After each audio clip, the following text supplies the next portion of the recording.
Hello, everyone, and welcome to Follow Everton, Everton Fan TV. So I'm here today. We don't have many. We have, of course, always something to talk about for Everton, but I thought today would be a fun day to do a watch along. We've got the big UEFA Champions League coming on, so something I was either going to sit on my couch and talk to myself, or think in my own head, or I could go live and talk to you guys here. So for everyone that's going to jump on, welcome. Eugene, as always, thank you. Be reminded to like, subscribe, and if you find this content interesting, there's lots of ways to get involved through various memberships. But also to David, welcome again. So I know Gan and Wes did a talk midweek about a lot of the Everton content, so I'm certainly going to do some coverage there. Leaving? No, I'm still here. Not sure if that was a rumor going around. It was more just a matter of I was traveling. I had some family up north. I'm now, I guess, an uncle to a little nephew, so I went to see them last week.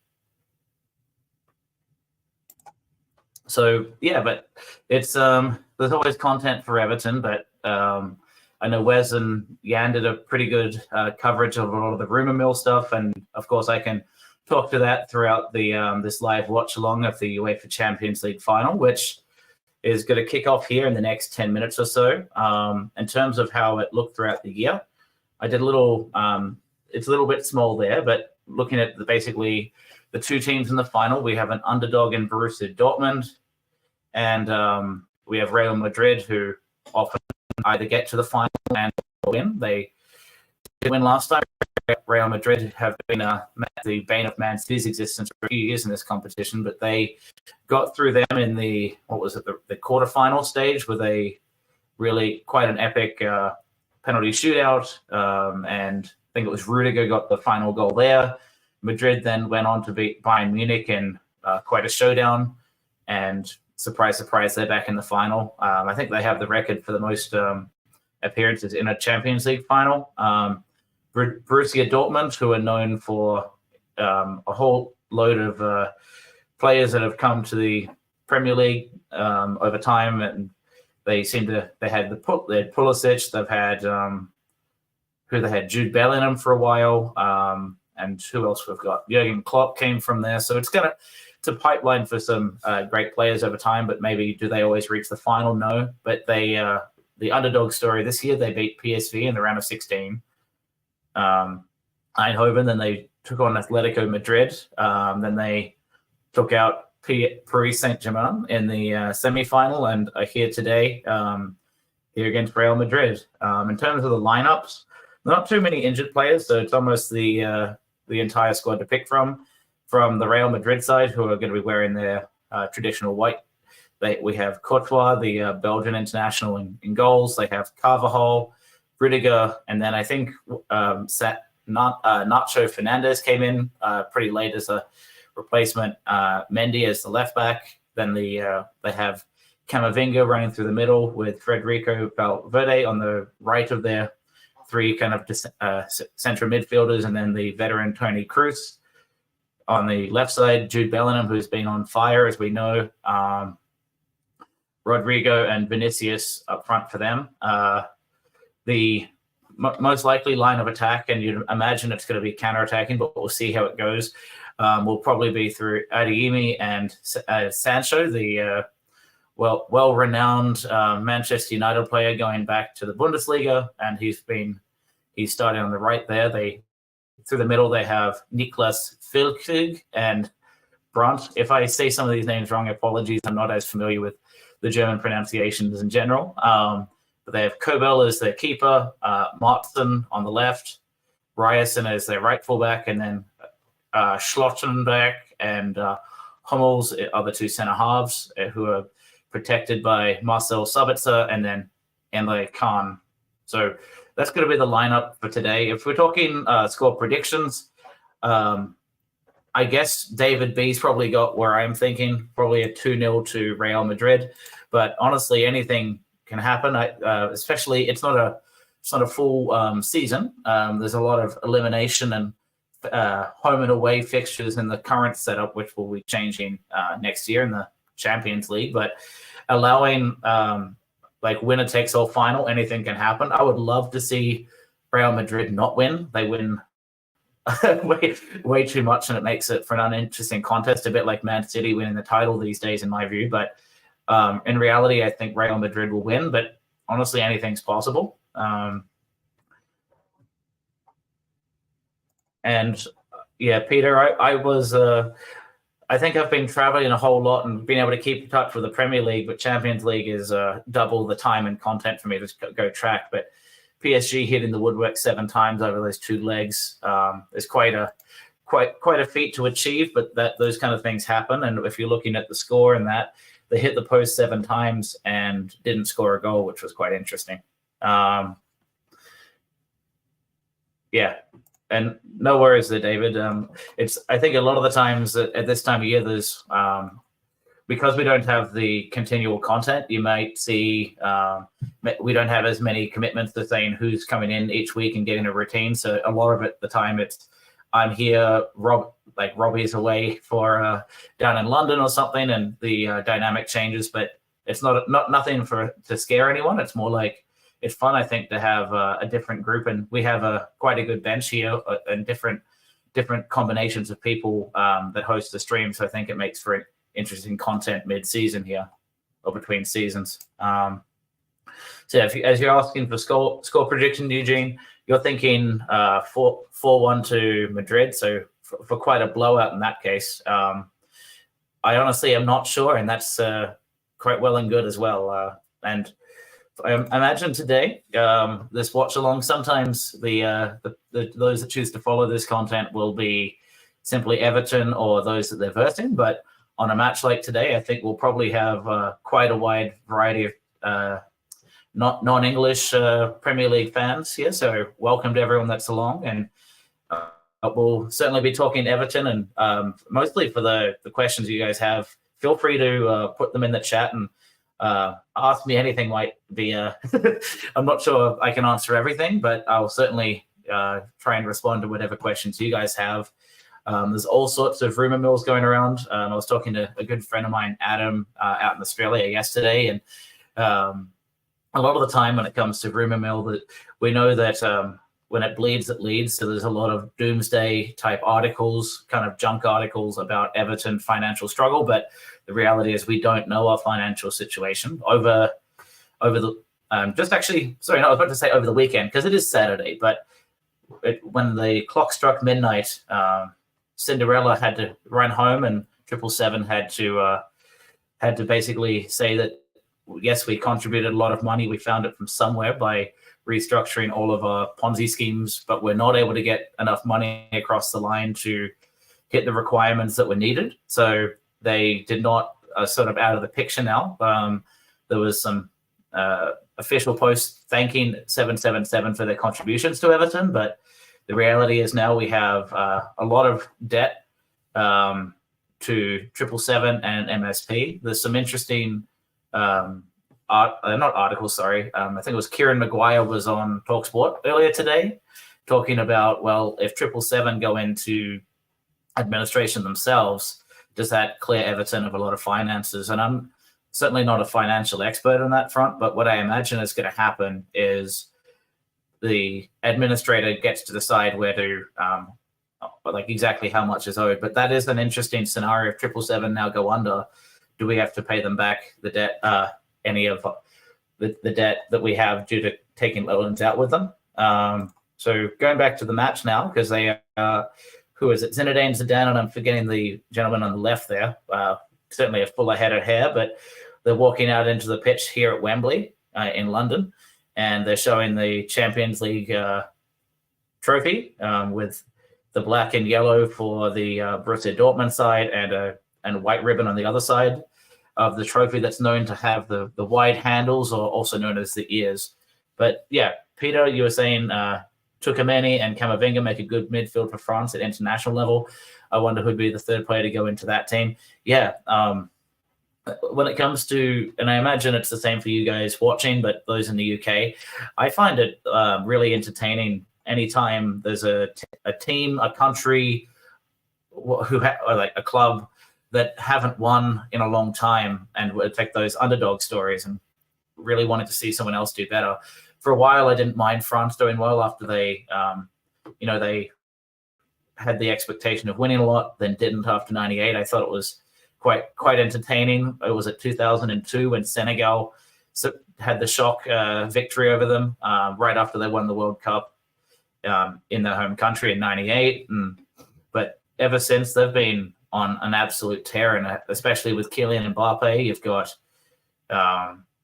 who else was there? They've got Griezmann, who's been there for quite some time, and they've been really putting it together there on the international stage. So it'll be interesting to see who wins. I'll probably do, as people have asked when on the midweek stream on it, will I be doing content like this? Yeah, there's a good chance. It really just depends on if I'm working or not, or am I actually at home for the studio? Because doing a watch along, I need to have a monitor in front of me with a camera, as well as trying to set up an iPad just below screen to make it work is a little bit intricate. So if I'm at the house, I'm more than happy to do it. And I think it's also time-wise, it might be either day games or evening games in Europe, but that won't allow for, or in Germany, but a nighttime game is still lunchtime for me at work. So,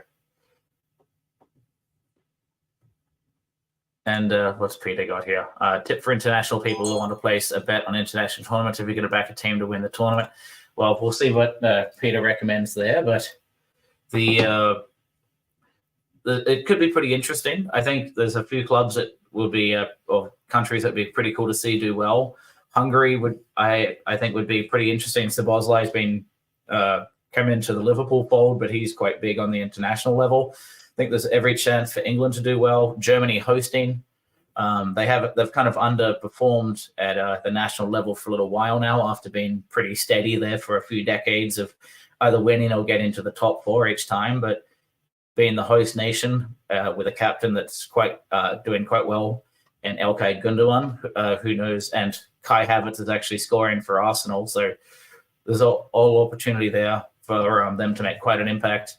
But, as we know with Everton, we had a few players that we're expecting to see in the Euros, with Vitaly Mykolenko, who had that season-ending injury where he landed awkwardly after that fall in the Merseyside derby. You had Nathan Patterson's injury against, who was it? Chelsea pretty late on, and all of a sudden pretty dynamic scenario of a lot of players being overworked or getting injured. So it's hard to say until the matches start, and in a quick tournament like that, it's all about form and how well these players gel together. So we're just about to kick off here. They're about to do the coin toss, and now they're doing a little rundown on the screen here of the squad. But as we're saying, Valverde, Cruz, and Camavinga in the center for Real Madrid, and then just in front of them and in fine form, who's arguably the Ballon d'Or winner in the making, if they haven't decided already, in Jude Bellingham. And then they'll have Vinicius Jr. on the left-hand side of their pair up front, with Rodrigo on the right-hand side. So they're zooming in on Toni Kroos here, who's here. The only we've got him, as well as Luka Modric, who have been playing for years. In this scenario, Modric is on the bench, and Kroos is playing through the middle, though.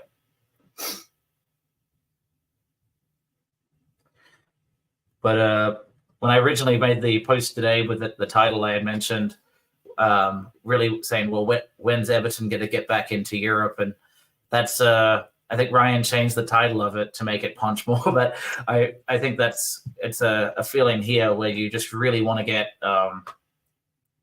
you want to see Everton back in Europe. I think we've got a few years to go there, but I think the financial situation, ownership are really going to make the biggest difference. In terms of the kickoff, Borussia Dortmund to get a kick from left to right, and have their big yellow wall behind them in the first half. So they'll be shooting from right to left in the second half towards their big fan base. So a kickoff that's ideal for both clubs, so that you can shoot into your target, your committed fan base behind that goal in the second half. But the match has kicked off. We have Sabitzer and Kahn passing it through in the back. Hummels is on it now, back to Schlottenbeck,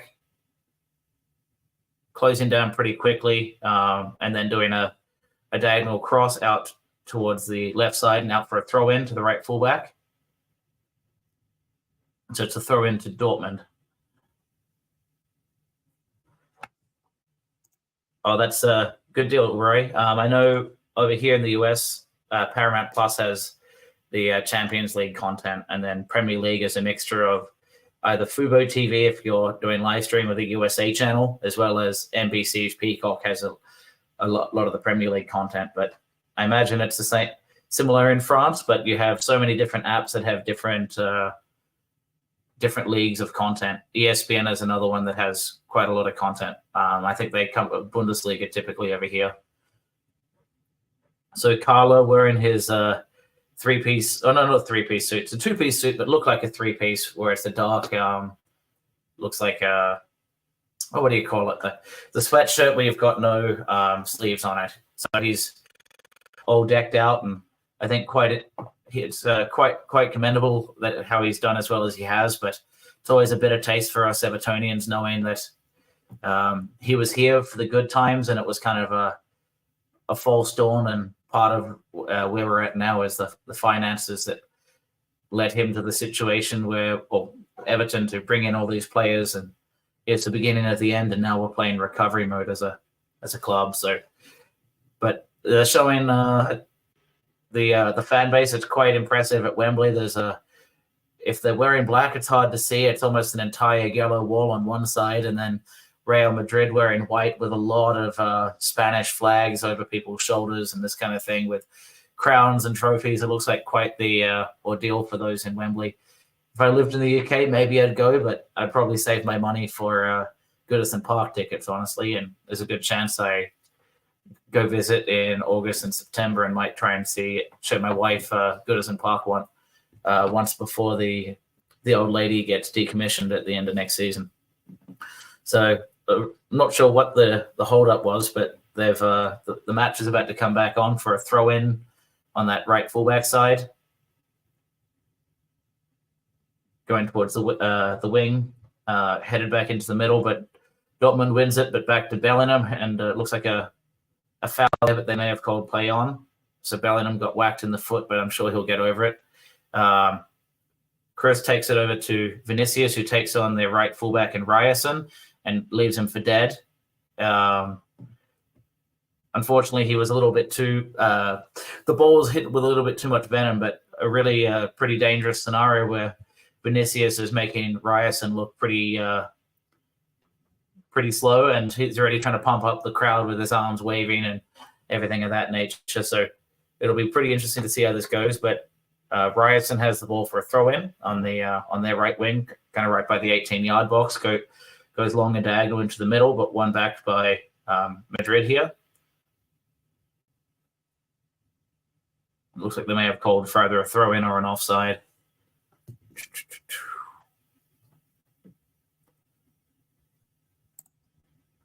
Yeah, David, I'm sure there's an area as large as London. You have all sorts going on, but that was quite an ordeal, I think, last year, or no, 2 years ago, wasn't it? With when Liverpool were in the final, it was really hard for a lot of players to come in, and I think that was when they played in Paris. So it was all sorts of difficulty getting in. So I'm not sure if the disturbance is related to that, or are they protests for all sorts between or the geopolitical situation or the scenario of the new election and the direction you guys are going there in UK. So hopefully everything's well and good in the capital. So the ball's out to Vinicius again. He tucked back in and did a crossfield pass off his right. So now it's back on the right wing. Rodrigo working with Valverde, but cleared by Dortmund, then headed out by Sabitzer towards the middle there. Quite a sloppy game at the moment. Real Madrid. They say RMA is the acronym there. It's you can definitely see that Real Madrid is looking the more dangerous, but it's still a lot of diagonal balls and no one taking too much risk outside of Vinicius at the moment. Dortmund haven't really been able to get past the halfway line with any conviction, passing around at the back, and the second they try and go into the middle, there's usually 1 or 2 touches and a turnover here. But when I speak of that, it was actually a really good build-up play off the right side through Ryerson. So now we have, who was it, number 20, Savitzer was coming on the right side, cross but comfortably handled. Bellingham's pass was intercepted. So now that Ryerson coming in for a cross, but it's now blocked, so it's going to be a corner kick. It was blocked by Mendy, went out for a corner, so the Dortmund faithful are pretty pumped so far. We've got lots of flags going, and I imagine if I was not hearing my own audio through my earpiece, you'd be hearing some pretty loud and proud Dortmund chant from the German contingent behind the goal.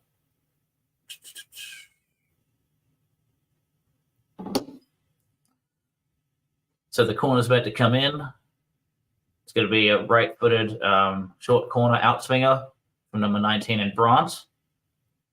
The header was won by Fulkrug, but unsuccessful in getting on target. So it's been knocked back to Courtois in goal, and I think they're going to build up from the right side there. Let's see when they zoom in.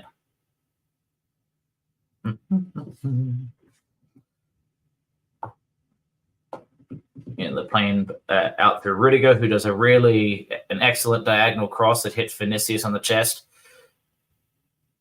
But Ryerson had him handled this time, so quite impressive. I think, especially when Vinicius is running at Ryerson, I think that's going to be the tough part. But once they're in stationary, Ryerson's looked a little bit more comfortable after that first attempt.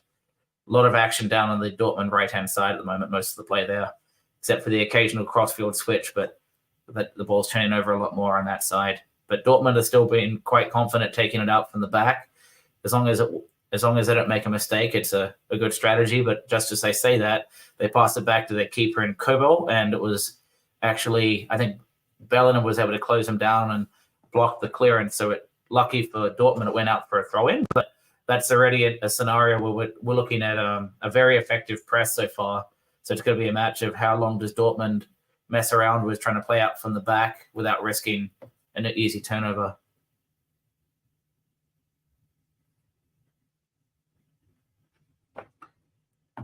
Yeah, sorry about that, Peter.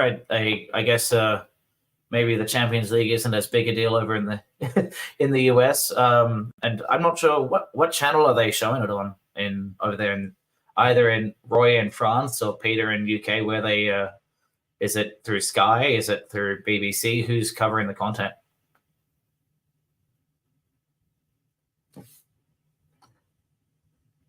But time-wise here, I'm at 8 minutes and 6 seconds. It is still 0-0. I think Real Madrid has looked the more dangerous, but Dortmund haven't done poorly themselves. A little bit, a lot of teams play out from the back, but it kind of reminds me of how Tottenham will try to do stuff where they'll try and... Actually, no, I won't go with Tottenham. But a lot of clubs trying to play out from the back realize it's not going to work, pass it back to the keeper anyway, and then clear.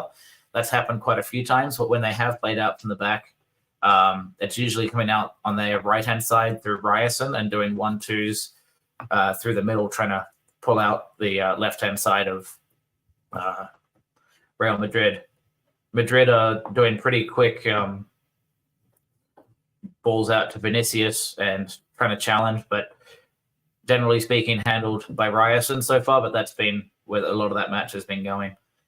So a bit of a aerial ping-pong game of tennis right now, and won by Schlotterbeck, who kicks it long, and again, a lot of bouncing balls there. Sabitzer has been playing quite an advanced role, trying to feed up Fulkrug, but been unsuccessful a few times. Bellingham received the ball, took a header, but it was unfortunately intercepted again. So a really messy midfield battle. I can't commentate fast enough on everything going on, but the middle is quite a war zone where no one's able to hold the ball for more than like 2 or 3 touches. Camavinga is dropping deeper to get involved, kind of playing as their pivot through the middle. But even still, they're not willing to pass it through him too often. I think right now they're playing as out of possession. Dortmund are having kind of a forward 3. with was it Sabitzer is now playing a lot more advanced on the right side. So I think the lineup that I have on the screen is a little bit out of date now. That was the pre-match lineup, and the reality is that's only what all the commentators and different apps will forecast. So they're showing a highlight here where Valverde tried to go past a player, got some contact from the defender's knee, but wasn't called.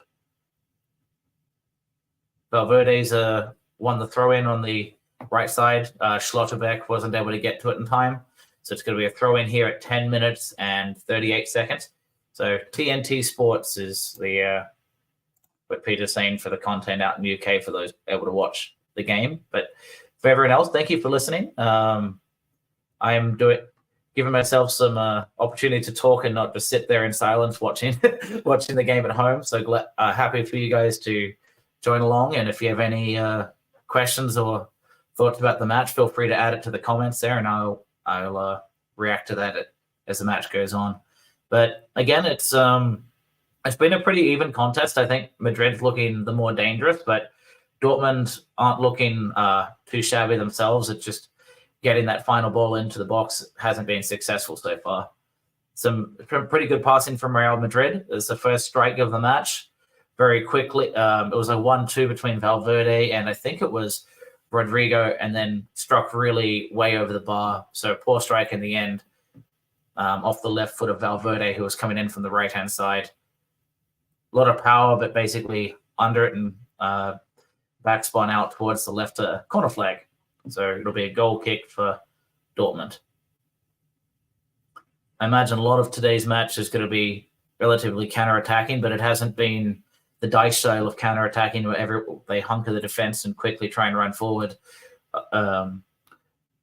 It's kind of refreshing to watch a different style of content, honestly, than the dice ball. But a lot of these Champions League finals, especially because it's winner takes all, it can be kind of cagey, but it's more open than a lot of these matches can be, which is quite exciting. So it is back and forth across the field. Still a lot of play and possession out when they're building out from the back from Dortmund's right-hand side. And Sabitzer has moved to the right. And I think Emre Can is probably on the left-hand side. Sancho getting fouled by Camavinga. And it's a free kick right around the halfway line.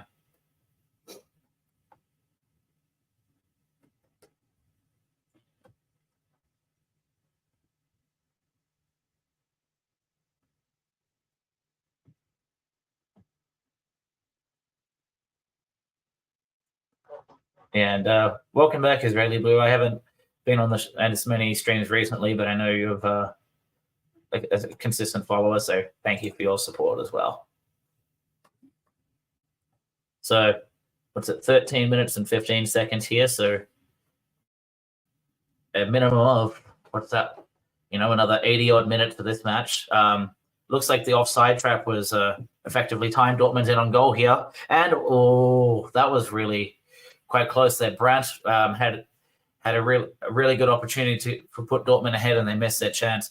It was a really well-timed run by, I think it's Füllkrug, who got Rudiger poorly timed. So Rudiger was running forward, Füllkrug tucked in behind him, and then did a cutback to Brandt, who was wide open in the middle there, and then quickly chased down once he did get possession by two Madrid players. But if he did that first time, that would have easily been a goal in the bottom corner, and Courtois was nowhere near it.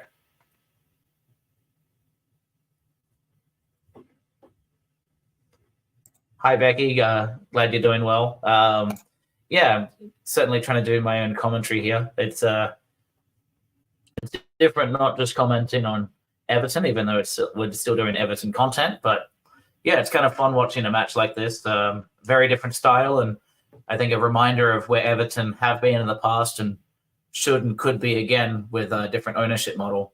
So Vinicius had his first strike on goal just now, knocked it, but hit over the bar. And just had a quick fire of his left foot.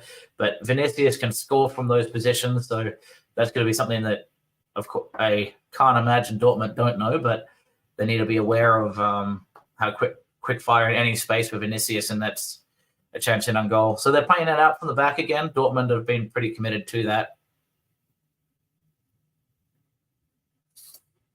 But what's interesting, they started with this like 4 or 5 players building in from the back, and then they decided to kick it long. I guess that is the strategy if they're trying to pull a lot of Madrid players out for the press and expose their backline if they're not prepared. But Madrid had it handled.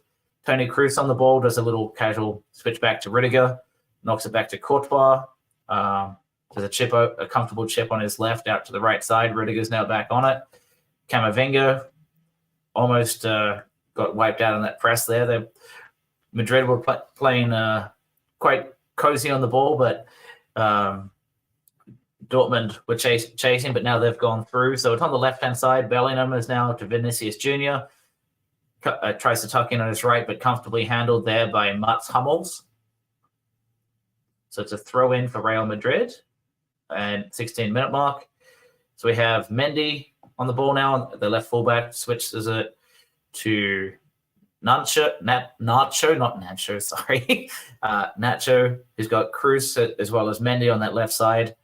And not too many options going forward. So they've really shut down defensively on that right side as this match is going on. And they pass it back to the centre half, I think, or maybe it was Kroos, tries to do a little chip ball unsuccessfully, and Dortmund have it back in possession through their centre half. So a lot of centre halves trying to build out from the back, pressing. Either it's a turnover at the midway point or it's a long ball and a turnover at the moment. That's the one thing that Dyche has figured out is when Everton do the long ball, granted, I think they do it way too often with not enough variety, much of the matches, but they have the likes of a Calvert-Lewin receiving the ball with good distribution from Pickford. So it's one of our strengths. Mendy had a pretty good interception there. Ryerson was playing it out from on the right side, and Real Madrid have it again. Carvajal leaves Adam Adeyemi for dust, tucks it back towards Camavinga with an excellent cross. So Rodrigo has now switched places with Vinicius and is on the left, giving a look on that way. Bellingham receives it. Kroos playing kind of as that 6 again. Bellingham dropping deep to receive it. Does a little 1-2 with Valverde. Switches it to Camavinga, who's on the right side. Now going to the right winger. In Carvajal, who's playing more progressive. Camavinga still trying to build up. There was Camavinga passed it to Vinicius Jr., who let it run through, and then it went straight to Bellingham. It was a poorly. I think it was. You could see what Vinicius was doing, but in reality, probably should have taken that on and left Bellingham for dead there. But Bellingham lunged for the ball and got there just before the Borussia Dortmund player, and they made contact with his knee. So it's a free kick to Real Madrid. But they played on pretty quickly. Mendy's got the ball now from Nacho back to Camavinga, who's getting very involved, either dropping deep or through the middle. So a lot of possession through him at the moment. But they weren't able to break through, so they've gone back to Courtois and starting again. Nacho on it. He's got Kroos as a passing option, but he goes into the middle with Camavinga. There's a 1-2 who kicks it back out towards Rudiger, and they'll try from that side. So Real Madrid are a lot more comfortable playing through the middle than Dortmund are, who are playing usually through that right fullback. If they are successful, what they do in the long ball. Madrid are definitely a little bit more comfortable in possession.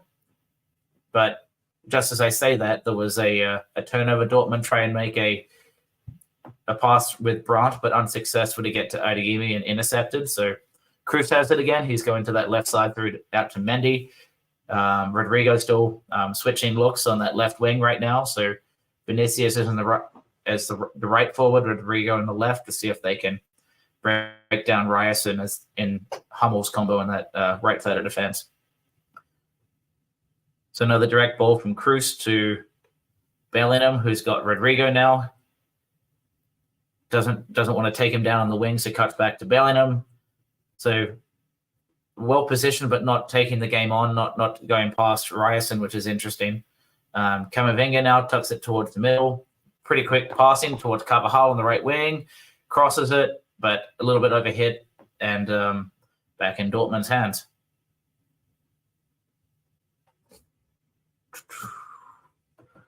So Sancho was trying to take on, it looked like, Nancho there, and it went off his leg for a throw in. They're doing a highlight and looking back at the Carvajal run. Unfortunately, that was one of those scenarios where Carvajal just unfortunately cut back a little bit too hard. But when you're running at full pace in a match like this, that's bound to happen from time to time. Oh, this might be a chance on goal. Dortmund. Oh, wow. That's the second time Dortmund have come in from have really timed their run. That was really close, as Danny's saying right there. So Courtois handled it. There have been a few times where Real Madrid are playing a really high line, and excellent timing on that run from Adeyemi, who leaves, I think it was Carvajal out to dry, and then Courtois has to come out. He knocks it past Courtois, who makes a diving attempt.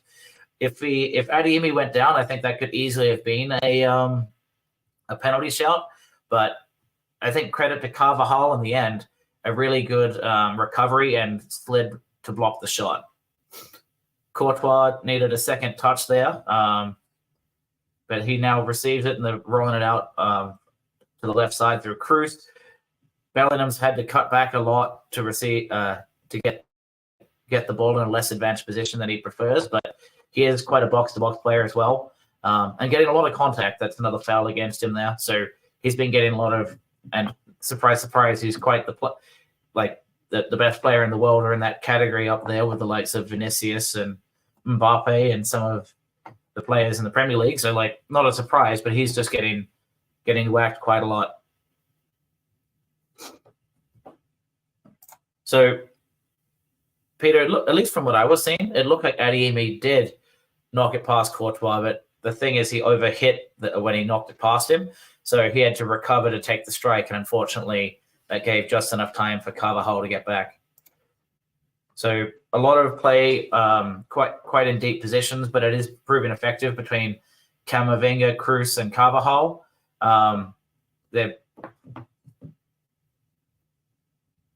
So what we're seeing now is Vinicius and Rodrigo double teaming on the left side, which is making it pretty hard for Ryerson and Hummels to manage, but they were unsuccessful, and it's turned back over.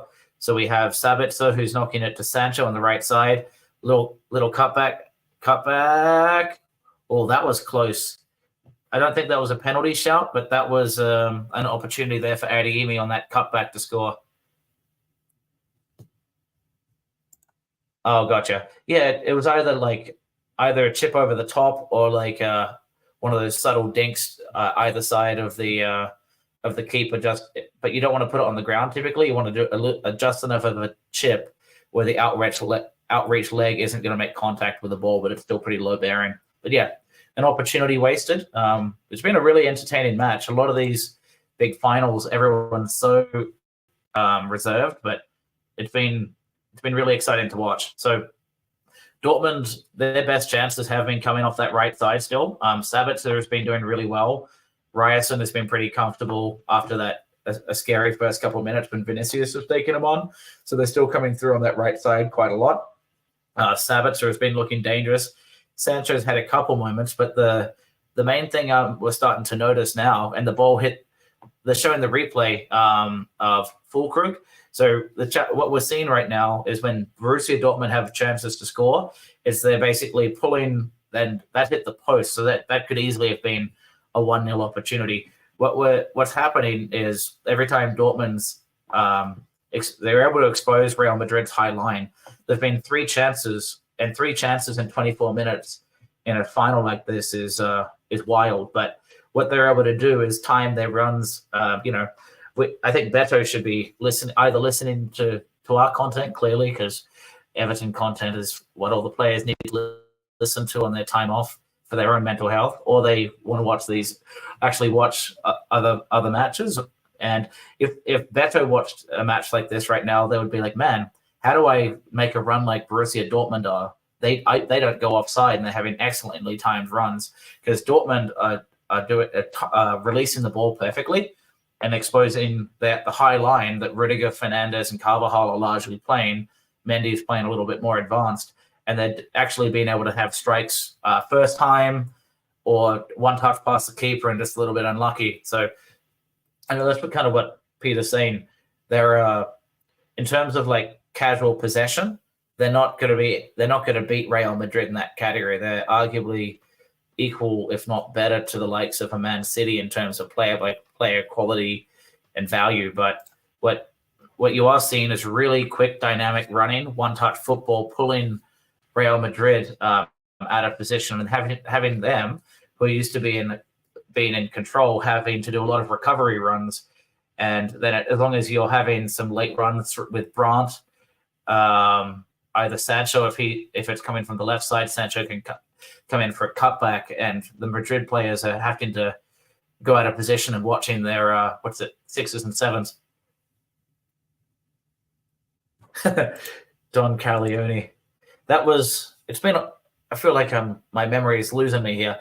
That's going back to, oh, sorry, Peter, I'm losing you. This is the Godfather reference. So we're here at 26 minutes and 5 seconds. Although Real Madrid look comfortable on the ball and being able to bring it through the middle, Dortmund have handled in the last 5 to 10 minutes everything that Real Madrid's brought at them. Vinicius Jr. and Rodrigo not as successful. A lot of play for them through Camavinga, Kroos, and Bellingham, kind of playing little triangles through the middle, and a very advanced right-hand side for them through Valverde and Carvajal. But what is really standing out is actually how quickly through the middle there's little either diagonals or chip balls from the central midfielders of Dortmund behind well-timed and finding exposing the high line and getting in behind the back line of Real Madrid, and very good first-time crosses. And I think the best chances of this match have absolutely gone to Dortmund so far. Well, that's an interesting thing for a follow Everton co-host. Maybe his account got hacked. We'll see. Oh, okay. Because of their rivalry with Liverpool, and I own a Madrid. Own a Madrid, like you own the city. Oh, it looks like Ryan's doing his Barry Manilow, but came in to say hello.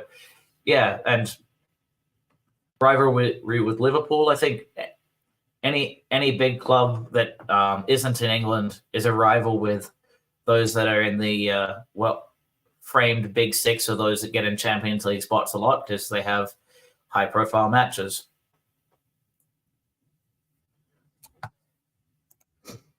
You know, if we needed to have someone play Josh Wanda, maybe Marlon Brando would do the trick. I think he's a little too old right now, but maybe we need the 777 and the Godfather as a little short video for those that like doing that kind of content. But I just sit here and talk wham with all of you. So again, looks like we have about 200 people watching in live. So for everyone watching, thank you. Please like and subscribe if you haven't already. This goes out live. Should be going through Twitter. I think StreamYard may be having some issues directly connecting to X or Twitter today, but we are live through X, Facebook, and YouTube. Helping our channel grow is best through YouTube. So if you are watching on other channel on the other means, I would recommend, if possible, to like and subscribe on YouTube to help the algorithm grow here. But appreciate everyone for watching along. It's been a really exciting match so far. We're here at about 29 minutes. Real Madrid is looking a little bit more dangerous now, and they won a corner. So again, the most dangerous side now is taking on Matson on the left fullback spot, and Valverde and Carvajal making them look uncomfortable. Again, they're showing some more highlights of Adeyemi timing his runs and getting behind Carvajal and Rodriguez. So you've got to figure out, make the determination, how often do you want Carvajal playing in advanced positions, because he's certainly the best inroad it's looking like for Madrid, but it is opening up the match very much on that right side and putting Rudiger in a tough spot. But there's a counter-attack opportunity right now. Matson's away. He knocks it out to Sancho on the right. There's an overload going to the back post to Brandt. Chests it, goes to Adeyemi, who gets a lot of contact on the shoulder, but goes down a little bit too easy for the referee, and says, not enough contact. So Mendy's shoulder-to-shoulder contact there was inadequate to deserve a penalty. I would generally agree with it.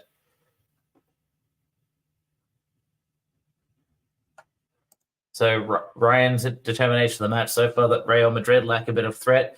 It's slow and build up from the back. They want to pass through lines, but Dortmund strong in the middle. No focal point up front. Yeah, and I think that's the way this match is playing out so far.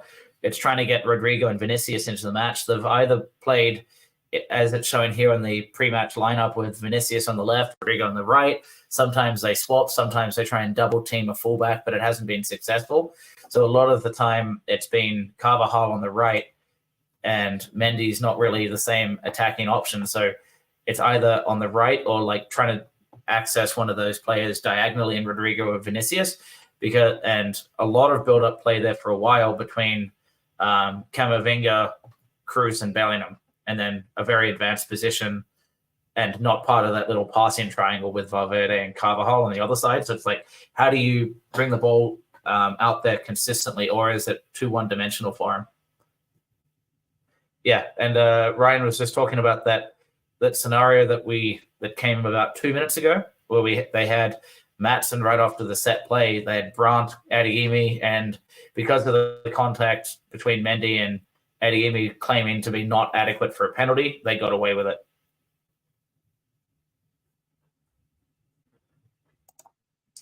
Yeah, my wife would probably call me up for not memorizing my IMDb birthdays and who's alive, who's passed away on that one. But we watched that's one of those films that you can never watch enough times and get new details out of it.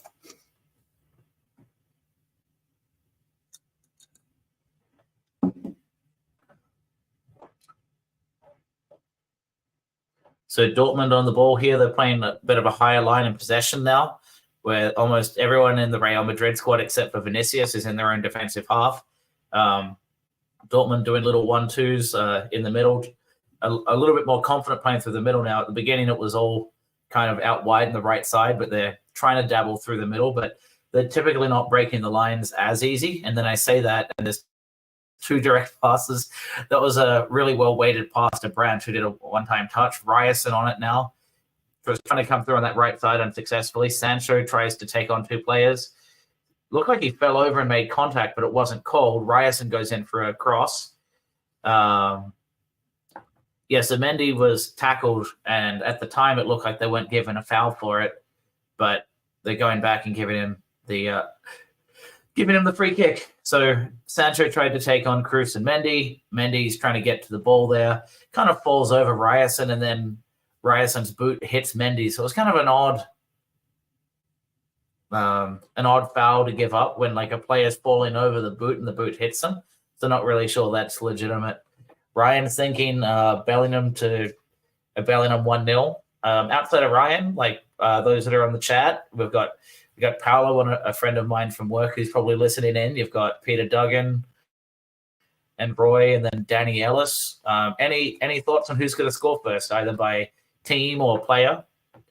If I was to hazard a guess, I think the most likely to score right now would either be Adeyemi on the left wing or Julian Brandt through the middle, kind of coming in as a late run and receiving a cutback from Dortmund. If it is going to be a goal for Madrid, yeah, Bellingham was likely the goal threat because he always is, but I think Carvajal would not be an unfair suggestion.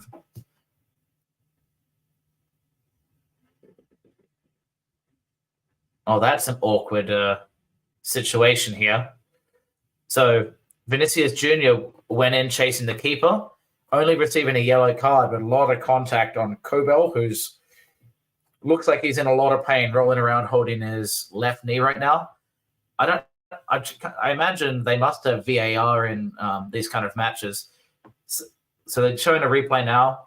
The keeper, he's coming across on his right side, clearing. Yeah, that's not much contact.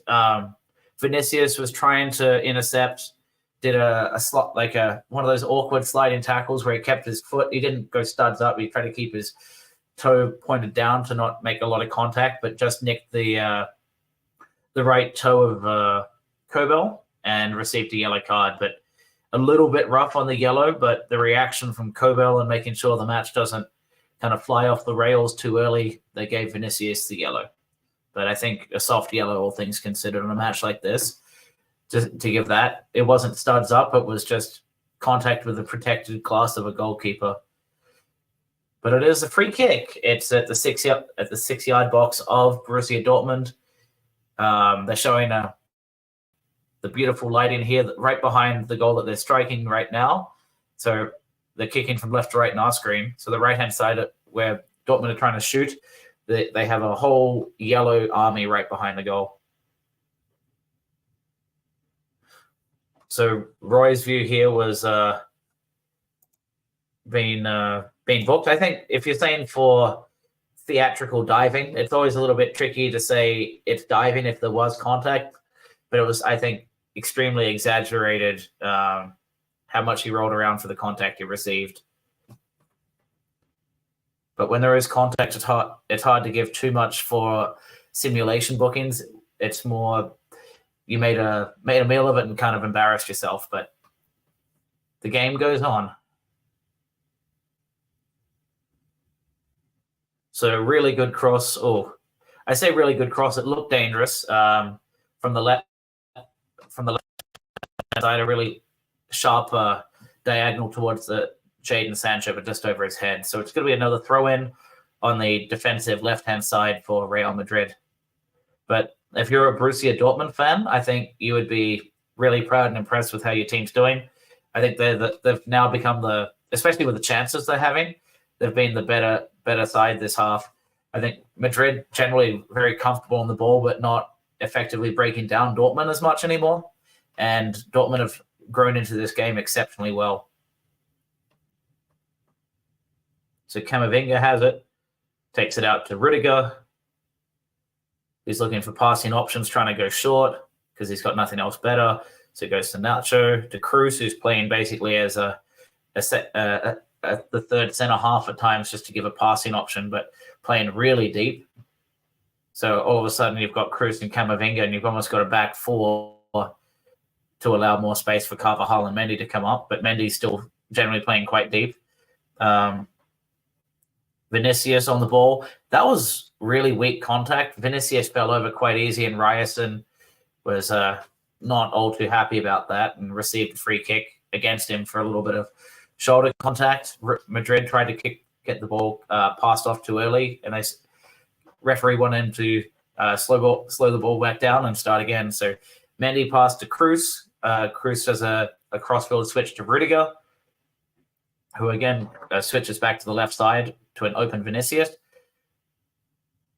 Sancho's checked back in and marking. So seeing a very different Sancho than at Man United, who didn't want to train with the team.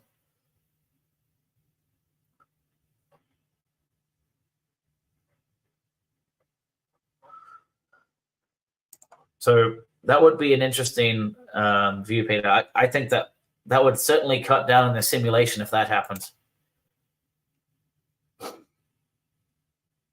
But I think it would probably lead to every time Everton go up for a corner, it becomes almost an automatic goal because the keeper's either going to go up for it and make contact and can't feel protected, or I'm not sure. But it's an interesting idea because I feel like the keepers are too protected. But then again, we've had scenarios, and going back maybe a decade now, I think his name was Stephen Hunt, the one that was chasing down.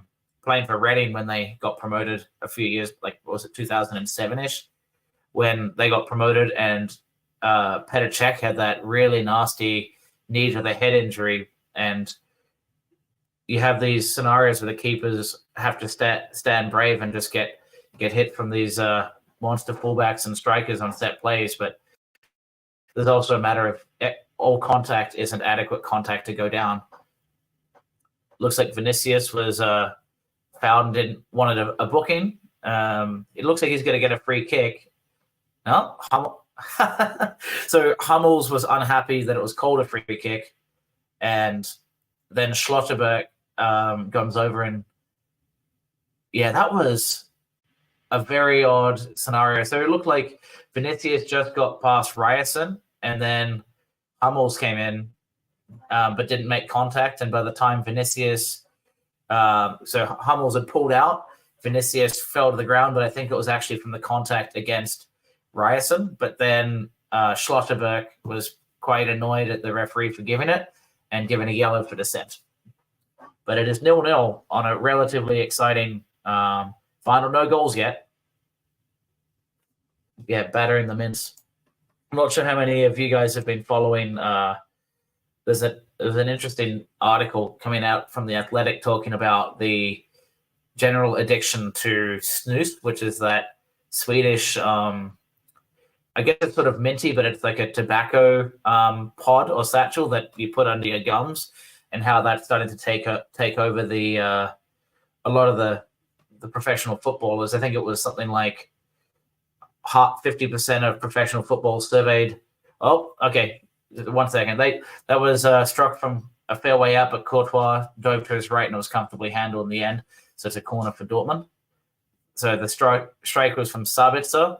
It shouldn't really be going in, but it was bouncing and awkward, so it couldn't be comfortably handled by Courtois. Yeah, but I was going to say though, it's actually really common now for footballers to be having either going through it, tried it before, and are trying to break out of the addiction of snus, that kind of tobacco satchel that people put in the upper lip, coming out from Sweden. What was interesting as well is it's even more common for professional female footballers to have difficulty getting off the stuff, or just general addiction of the players. So interesting read if you guys are looking at some of the subtleties of the sport. And I know in Australian rules football for a while, and I can't imagine it changed, it was quite common for them to have a lot of caffeine tablets to be a little bit more alert during matches. But then you, of course, lead to risks of dehydration, and it goes down into all of a sudden everyone needs a various attention deficit disorder medication just to pay more attention to it.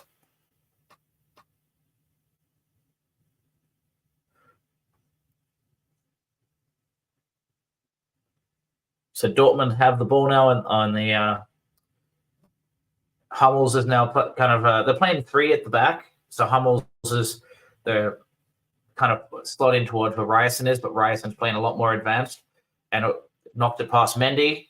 Chris tried to take out here's a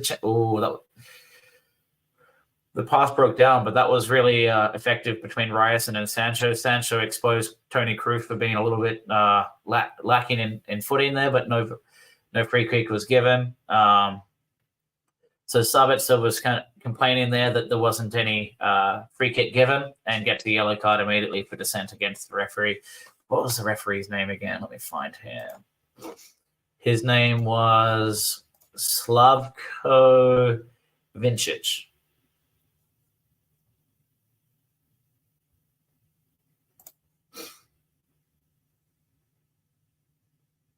So Kroos and Camavinga working with Mendy in a little triangle there, and Camavinga now through the middle finds, look like maybe Bellingham, Vinicius Jr. on the left side, but a very pumped up Hummels does a really good sliding tackle, and Vinicius wanting a free kick, but honestly, there was nothing in it other than he's a superstar, so gets superstar treatment. And some excellent. He wanted a throw in for him. It's one of those when you've got the person sliding through and it recoils a few times, and Hummels won it. So yeah, if you're a Dortmund fan, you won the first half, but winning the first half doesn't mean a whole lot if you don't score. So right now it's still 0-0. We're at 44 minutes on my clock.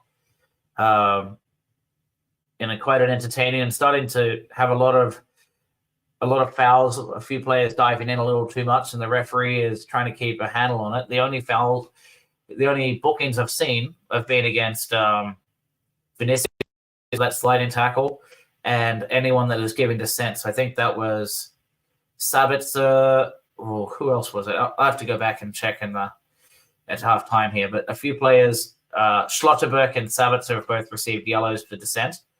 But is it truly keeping a hold of the match? No, it's starting, maybe not out of control yet, but a lot of diving tackles. So maybe it's kind of fun watching the match heat up like this, but maybe it starts to relax and sizzle down, and they can restructure here at halftime. So I imagine Real Madrid really want this first half to end rather than Dortmund the way things are going. So, but they're showing the fans, and both look pretty pumped up. A lot of they're showing the Madrid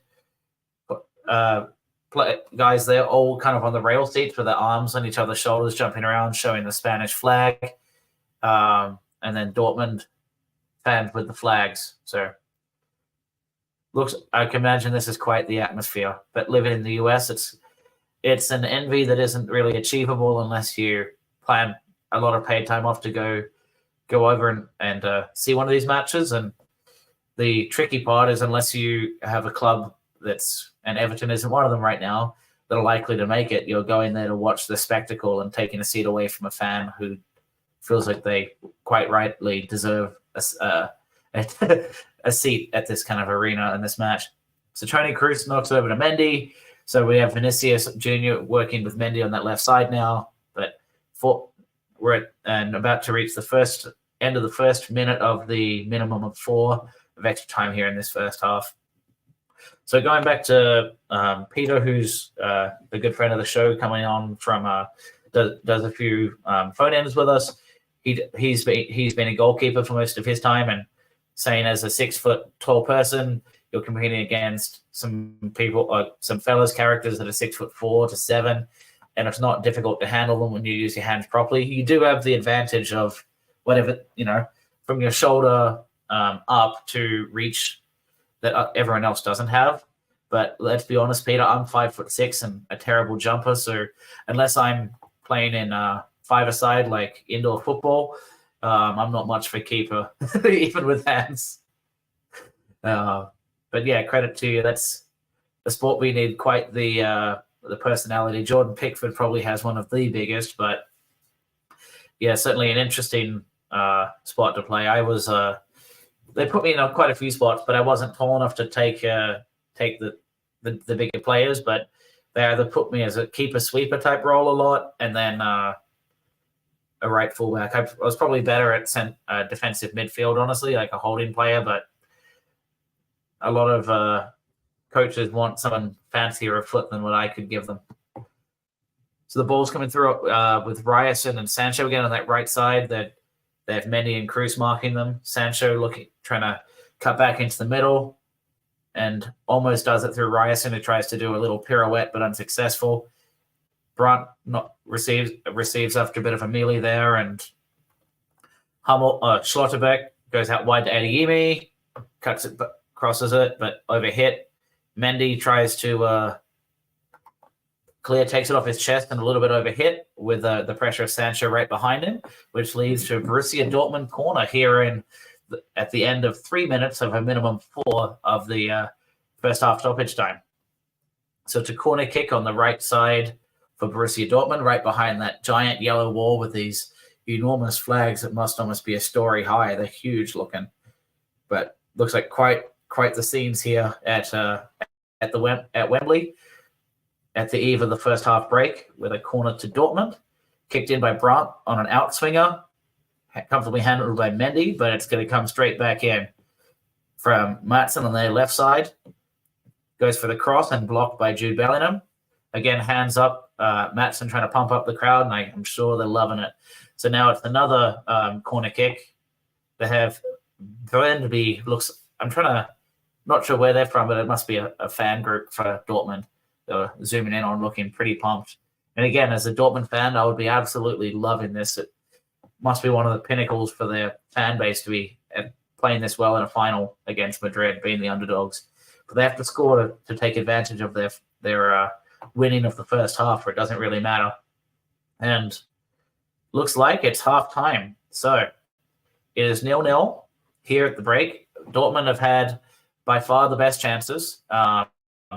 Adeyemi, Füllkrug, and I believe Brandt have all had either one-on-one chances, hit the post, and I'm going to go away for a few minutes, give myself a bit of a breather, pull up some stats for halftime, and update the SofaScore lineup card here with the SofaScore ratings for the half. So I will leave you guys to it, and should be back here in yeah, let's say 5 minutes or so.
Hello, everyone, and welcome back. So, half time of the UEFA Champions League final. I think fair to say Borussia Dortmund have been the better squad today, at least by chances created. They have certainly stood out.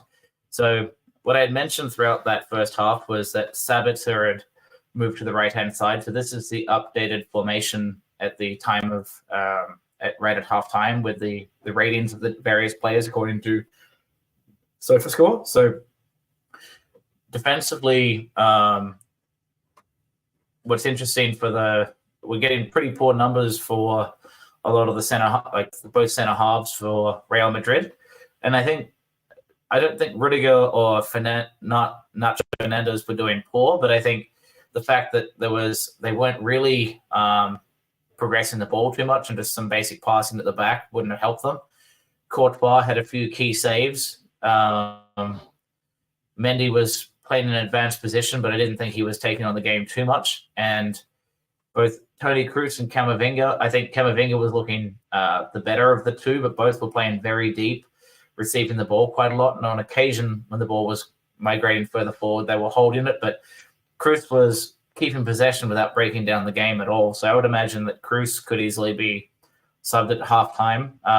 Bellingham, it was difficult getting the ball through the middle in an advanced position. So he was coming back to try and get more involved in the play and often making triangles between Camavinga, Kroos, sometimes with Mendy on that left side in particular. Rodrigo was quite anonymous. They were trying to get him and Vinicius involved a lot. They would either by switching up the play, sometimes by double teaming. At the very beginning, Ryerson was struggling, but I think Ryerson was actually quite effective positionally, and it's sometimes SofaScore, I think, has the stats wrong. And in my view, 6.4 and saying he was the worst player on the pitch, I strongly disagree. I thought he was doing, it was actually quite impactful the way he was positioned on that right side. In terms of for Dortmund and the general ratings, Brandt has been quite good for Dortmund through kind of playing more as a number 10. Not seen as much of Emre Can, but he's very much involved in the midfield battle and making it tough in there. Julian Brandt is kind of playing quite often as a number 10 right behind Füllkrug. Adeyemi has been actually quite dangerous, but hasn't converted his chances. Sancho grew into the game, especially when Ryerson, Sabitzer, and Sancho on that right side. Makes it quite a difficult situation for Kroos and Mendy on that left, but they were holding on just enough. And in terms of bookings, the main ones to pay attention to, Vinicius, where you had that sliding tackle on Kobel. The keeper made a meal of it, but there was contact, but arguably shouldn't have been a yellow card at all. And then Nico Schlotterbeck and Sabitzer were both given yellows for dissent. So if we look at some of the key stats for the first half, not a real surprise, especially the way that Madrid were playing. A lot of possession from the back. In terms of, it's a lot of counterattack and springing on quite effectively for Borussia Dortmund. In terms of big chances in the match, there were 2 for Dortmund. Really should have been scoring and putting one of those away, but they haven't done so far. And there was there was a comment here that I think is pretty good here, where it says from Roy, if you don't take your chances, you'll get punished. And we'll see if that does come on. But usually no two halves of football are the same, and especially in a final like this, anything can go on. So a lot of possession, but not in advanced areas enough to be dangerous for Madrid. A lot more corners, which is also something to pay attention to for Borussia Dortmund there. In attack, 2 big chances were missed. That's at the center of the 3 columns of stats. Some really good through balls, low and hard and well-timed runs. So some really good through balls from Borussia Dortmund. Nothing like that was breaking down Dortmund when as far as where Madrid was concerned. Touches in the penalty area is also really something to pay attention to here. We're like 15 touches for Dortmund, and a lot of those were in key areas. They just couldn't get it across the line. In terms of looking at passing, accuracy, this kind of thing, a lot of final third phase passing percent was high, but it's also, are you passing for passing's sake? Are you breaking, going through the lines? A lot of final third entries for Real Madrid where they had it there, but again, because they were taking so long to build up all of the time, Dortmund had it covered. A lot of long balls and from both squads. Effective long ball percent was more for Real Madrid. They were doing a lot of really good long diagonals to wingers, but then they couldn't pass the fullbacks after that. Dortmund, on the other hand, weren't successful with long balls. Usually that was cleared out by the keeper, and that's why the stats were so low. It was more like emergency clearances. And defending, Dortmund looking really strong in terms of tackles won, a high stat there. Similar in tackles, interceptions, recoveries, clearances, and I think the biggest takeaway before we go to the match, which just kicked off again, is goalkeeping. So I think 0.56 goals prevented is very related to XG or expected goals that could have been scored, where there's more than a 50% chance on from all the strikes on goal that a 50% chance that something would have gone in the goal, but they didn't through Courtois' defending as well as missed opportunities for Dortmund. So that's a big quick stat rundown there, but we are in the second half, so let me go back to the game and talk you through it. So Dortmund have just come through a little counter-attack here, kind of slowed down on the right side, but Sancho is taken on Mendy by the corner flag. An overlapping run by Ryerson, who's going for a quick low cross, which is blocked by Bellingham, and it's a continuation of the first half pressure that Dortmund were doing right there in the extra time of first half, and there's another corner.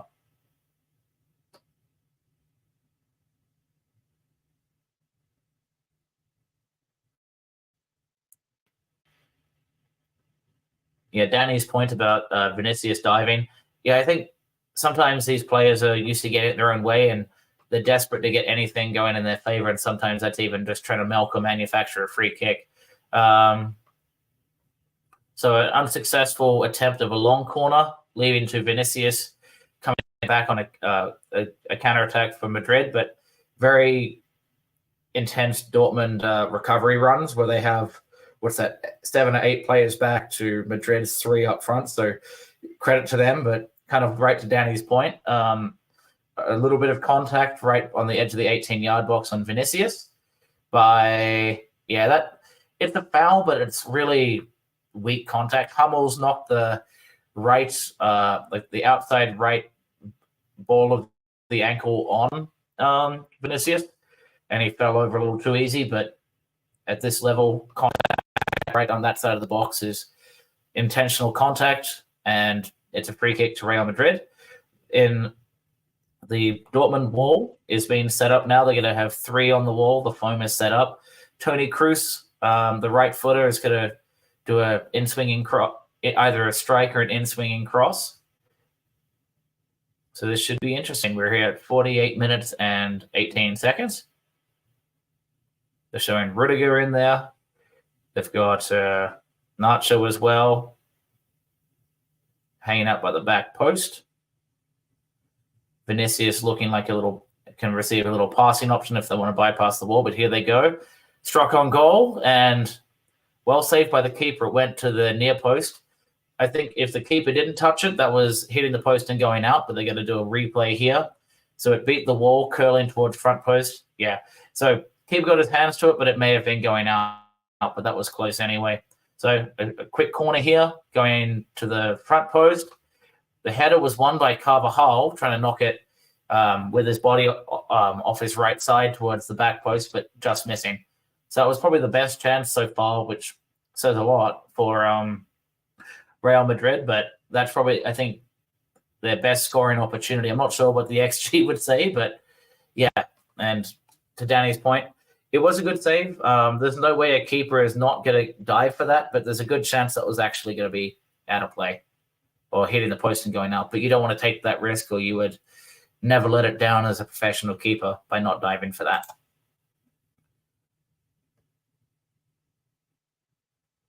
So Emre Can's on the ball, kind of running as the deep 6, playing to an advanced Ryerson on the right side, but they turn back and start again. So they've switched it now to Schlotterbeck, who's got Maatsen tucked in quite narrow to give more space out for Adeyemi, but they're not using that side. They're back on the right.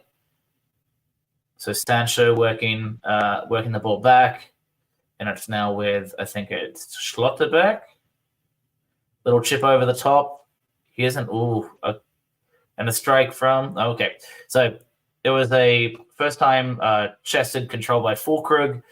who releases it to a overlapping Ian Martson, but he wasn't able to release it quick enough. Strikes it, and it was blocked and deflected and going out for it looks like another corner kick for Borussia Dortmund here at 50 minutes and 40 seconds. It's going to be on the left side this time, so it'll be an in-swinging right-footed cross from Julian Brandt, who's playing more on the left side now, and then we'll tuck in sometimes as a number 10. But he's going short a one-time with Matson, but unsuccessful, and goes straight to the head of Camavinga. So Camavinga knocks it now to Carvajal, tries to go direct through the middle, but unsuccessful. It's taken out by Khan, and now the deepest player is on the ball from Dortmund, who was Ryerson, who's getting back into position, and everyone's faced up. So we now have Schlotterbeck on the ball, who's got a passing option to Matson if he wants it.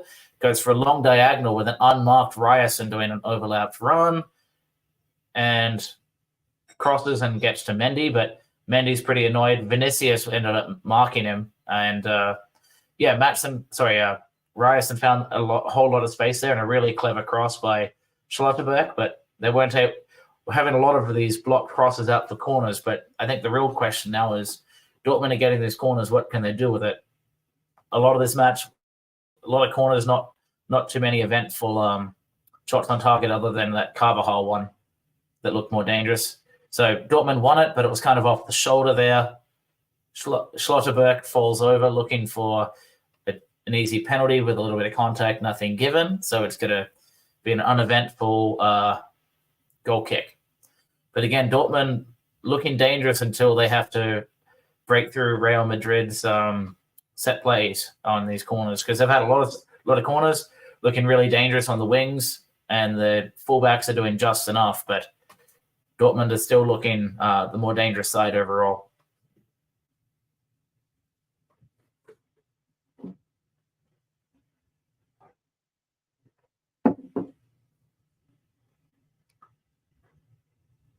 So the throw-in went back to the defensive unit of Dortmund, who are kind of having a bit of almost a shape like a U shape in possession, so with advanced fullbacks.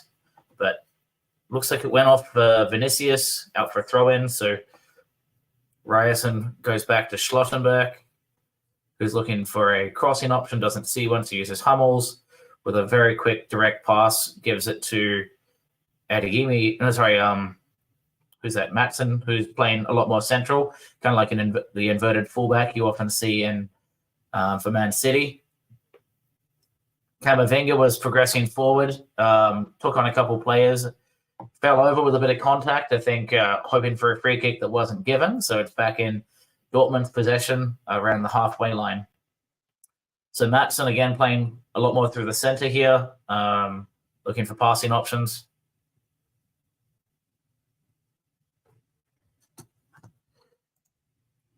Not one world player. I get that you're saying sort of no real standout best player of the world appearance for anyone trying to mark their name as the best player on the planet right now, and I would largely agree. I think it's been entertaining, but it hasn't been no goals so far. And the chances that Dortmund had in that first half, we're not seeing them yet, but they're looking equally dangerous off the wings as they were at the end of the half, but they have not been able to convert off corners yet.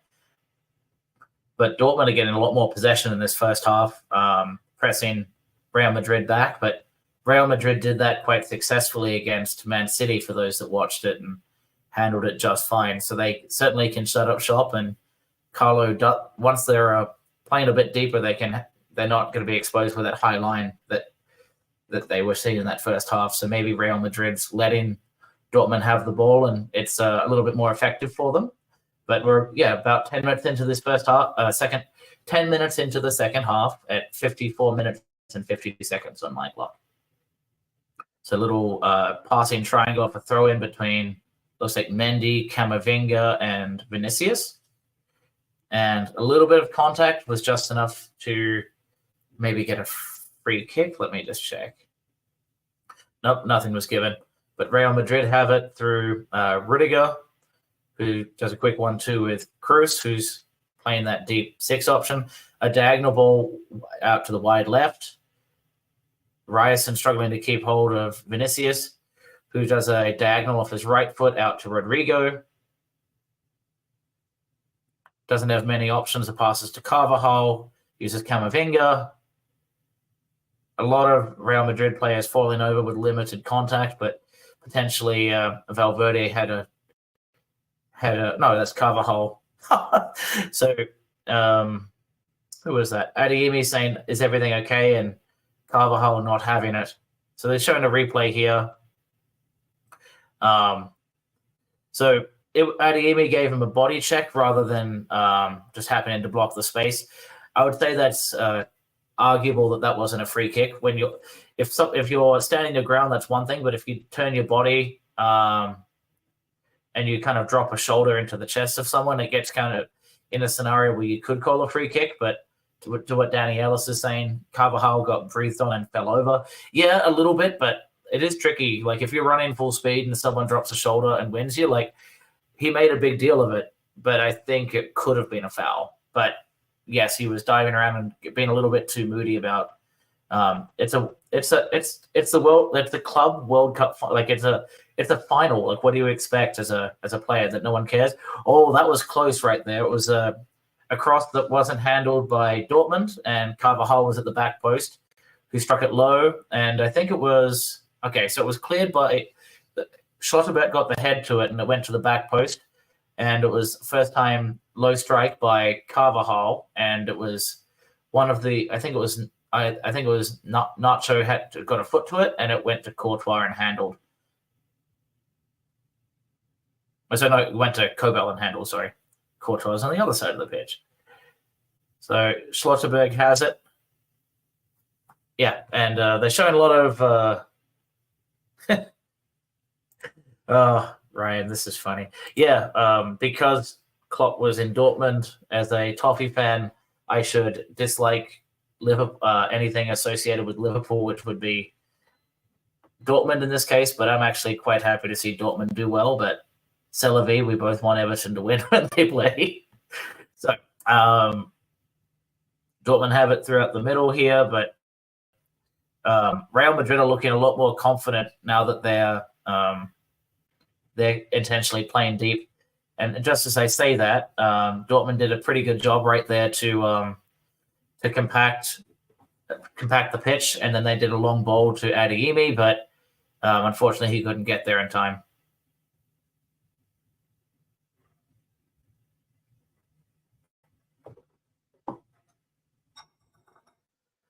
So Carvajal with his tucked-in white shirt, loaded with grass stains because of all of his rolling around. He's going for a throw-in, does a long one to Rodrigo, trying to take on, look like Emre Can, but comfortably handled and knocked out for a throw-in. Carvajal goes into the middle, and you have Toni Kroos there. Does a little short pass to Bellingham, who goes right back to, who is that, Valverde. So yeah, Bellingham hasn't been involved in this match for to the standards I'm sure he would expect on a game like this. So again, struggling in that number 10 spot. He's just not receiving the ball enough and not getting able to get in the right positions. Mendy having an awkward passing interchange with Nacho there, but they did just enough. Passing over to Rudiger now, right around the halfway line. A quick pass through Valverde to Rodrigo. Back to Valverde, who leaves it. So Valverde left it for Rodrigo, who didn't expect him to do so, and gives him a thumbs up for the good effort, but really just wasn't anticipating what seemed like an obvious play from up here. Then again, I'm an out-of-shape guy in his 30s having opinions watching an iPad, so who am I to talk? Anyway, we've got Dortmund back on the ball, passing back out through the middle. They're using Emre Can as that deep six again, and just like you'd expect if this was an Everton match, you have long diagonal switches from your fullback. Schlotterbeck is doing the Tarkovsky type play with a lot of diagonal switches. In this case, switching to an advanced fullback that we would love to see Everton have. But Ryerson is in quite an advanced position a lot of the time and giving that option for the centre halves of Dortmund to use. And when we're talking Everton and fullback challenges, I think if we desperately couldn't afford other positions, I think if we had Godfrey as a right back for the entire season, it'd be uninspiring. But I think we want wingers and a number 10 before we need a right fullback, knowing we have Coleman, Young, and Patterson right now. But it's really refreshing to see advanced fullbacks like Ryerson and Carvajal, both right fullbacks, looking really trying to drive the game on. And that's certainly not what the Everton fullbacks do. Occasionally Mikalenko, but he doesn't have near the pace or the consistency with crossing to do that for us. So we're here at 61 minutes. Still quite an intense game, but no one's really breaking each other down. A lot of diagonal balls right now. Carvajal was making quite a poor play, but Maatsen couldn't take advantage of it. The ball was going out. Carvajal goes for a back heel to keep it in and passes it straight to Maatsen, who couldn't believe his luck but does nothing with it. So it goes out for a throw-in. And really, that was very fortunate. Madrid were trying to play out from the back, overhit it, and Dortmund knocked, I think it was Carvajal over, so he's getting more grass stains on his all-white uni. And, the Madrid players are just falling over like flies. Bellingham rolling over as well, saying someone hit me and not getting a foul and wants one. But yeah, that's the one thing I will say for the Everton squad. Sometimes it doesn't help us, but when you have that's an odd free kick there. So they're showing a replay. They're bringing it out from the back. Adeyemi gets to the ball first. Carvajal makes hip-to-hip contact with Adeyemi, falls over, and then wins the free kick. So I think a really poor decision there by the referee just to let the old white unis get a cheap free kick. But Selavi, Dortmund have it here. It's coming through Brandt to the left side. Oh, saved by Courtois. Header to the header, but it was right to the hands.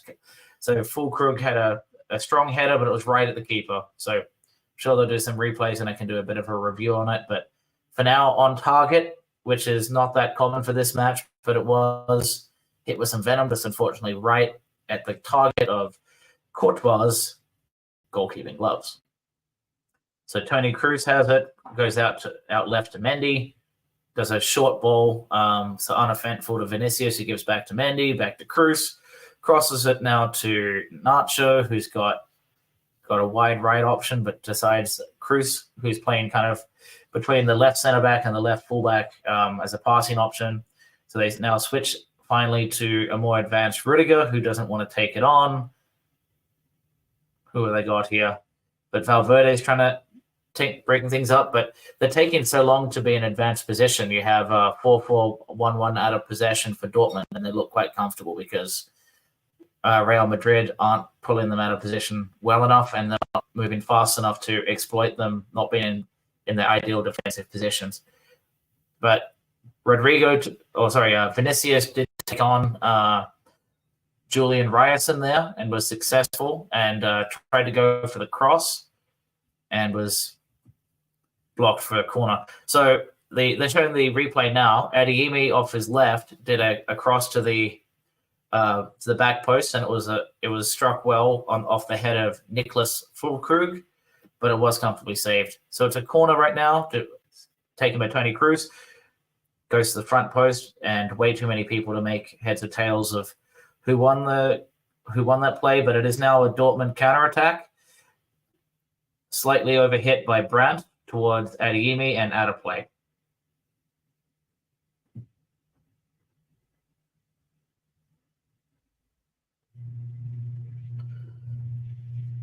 So Toni Kroos in that deep left central position, looking for passing options and very stagnant pitch, which out of possession certainly helps the defensive side right there. They're passing to Rudiger, who finding high, wide right winger in Rodrigo, who's now taken on Maatsen quite successfully, but he couldn't get past Schlotterbeck. And it is another corner kick, in this case, for Real Madrid. So I guess in a match like this, it seems like we're having the same two right-footed set-piece takers. We're getting Toni Kroos, I think, has taken every set-piece for Real Madrid, and a blonde-haired right footer with just longer hair, and Julian Brandt taking them for Dortmund. So I expect another. In this case, it'll be an outswinger off the boot of Kroos, and comfortably headed away, but goes back to Kroos, who has the second bite of the cherry. So Vinicius was in the right position, but couldn't handle the physical pressure to knock that on target. So it goes out of play. And as we're saying, a lot of mints consumed right now by Carlo Ancelotti. So stress can help you lose weight, and especially if you're worried about oral hygiene, you can burn through a lot of mints and chewing gum. Looking quite stressed, as you would do as a manager when all you can do is watch from the sideline and hope your players take things on, but it's sometimes up to the players themselves. So Adeyemi taking things on, cutting in from the right, and tries to take on Rudiger and was unsuccessful. So Valverde received it from Rudiger, now coming out wide to Camavinga, who's playing in a more advanced position now off that left-hand side. A right foot pass towards Bellingham, and it looks like it was released a little bit too late, and Bellingham looking quite annoyed at his fellow teammates, screaming, "Come on," and I think it was called as an offside. So 66 minutes. This could well go into extra time, the rate things are going. Not that I don't mind, but could well be 2.5 hours of me talking wham to you fellas and ladies and gentlemen, let's just say, that's listening on live. And again, we have 280 people listening live. So again, thank you. Hopefully you're enjoying this match as much as I am, if not more, because you can and listen into my audio playback of everything going on. It's been a exciting but uneventful goal scoring situation. But if you do like the content, if you're new to the channel, welcome. This is Aussie Chris. I'm one of the hosts of the Follow Everton or Everton Fan TV channel, doing a watch along here. If you're interested in Everton content and are new to the channel, please like and subscribe. If you like just general fan channel content and here watching the match because you're a fan of Dortmund, Madrid, or just wanting to hear alternative content, thank you. And if also feel free to like and subscribe. We go live on YouTube, X, and Facebook. And if you subscribe to us through YouTube, it does help the algorithm grow there. And if you do subscribe, you can see our scheduled content when it's released. Otherwise, you'll see it live when it happens through X or Facebook. We're here at 68 minutes. This might be a chance for Bellingham. Nope, he tucks it back in, and it was comfortably handled there. Camavinga winning the header, goes to Carvajal, tries to give it back to, Toni Kroos? No, that was Valverde. So a lot of time they're trying to, if they're losing possession, they going all the way back to go all the way forward, and they've now using Vinicius on that left side. Diagonal. Wow. Ryan's prediction of 1-0 to Bellingham almost came true there. It was a diagonal cross with Bellingham against Kobel, and we're going to do a little replay here. But that was a very close opportunity for Real Madrid right there. A cross where it was put in that awkward position where it was a 1v1 scenario. If Bellingham made contact with that was going in. But he left it, and the keeper didn't want to make contact with Bellingham, and the cross just missed.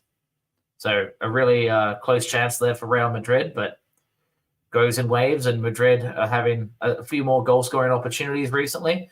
Dortmund are looking dangerous, but can't break them down from wide play right now.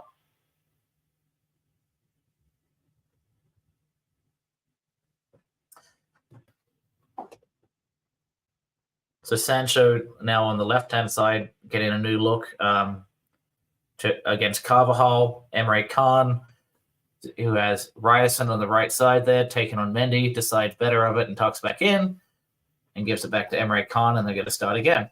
They switch it to Schlotterbeck, who then does a chip diagonal back to the right-hand side, and Ryerson doesn't have a crossing option, so it goes to Emre Can again. To Brandt, does a little 1-2. Khan's got it, has it again.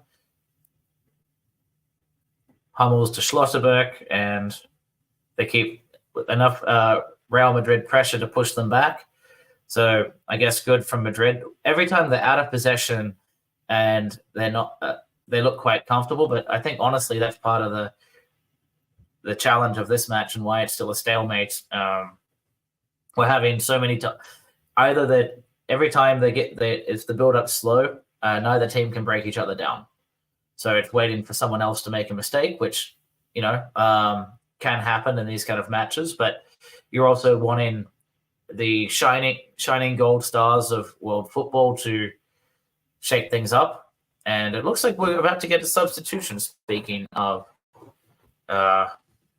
shaking things up, so it looks like, let me check player numbers. Number 11.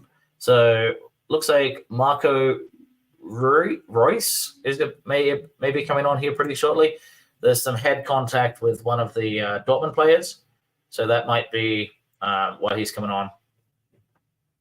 But we're here at 71 minutes. So Adeyemi is coming off, actually, which is interesting. I think he's actually looked quite dangerous, but maybe in terms of needing that pace for the full 90 minutes, you need a different look on it. I would honestly have taken off Jadon Sancho before taking off Adeyemi, but I'm not a manager. I'm just a pundit talking here on YouTube. So Adeyemi is off, and Marco Royce is coming on the pitch. So let's see how that shakes up the formation from the 4-3-3 that we've been seeing. But if I was Karim Adeyemi, I'd be a little bit dejected too, because he's been a dangerous route to goal this match.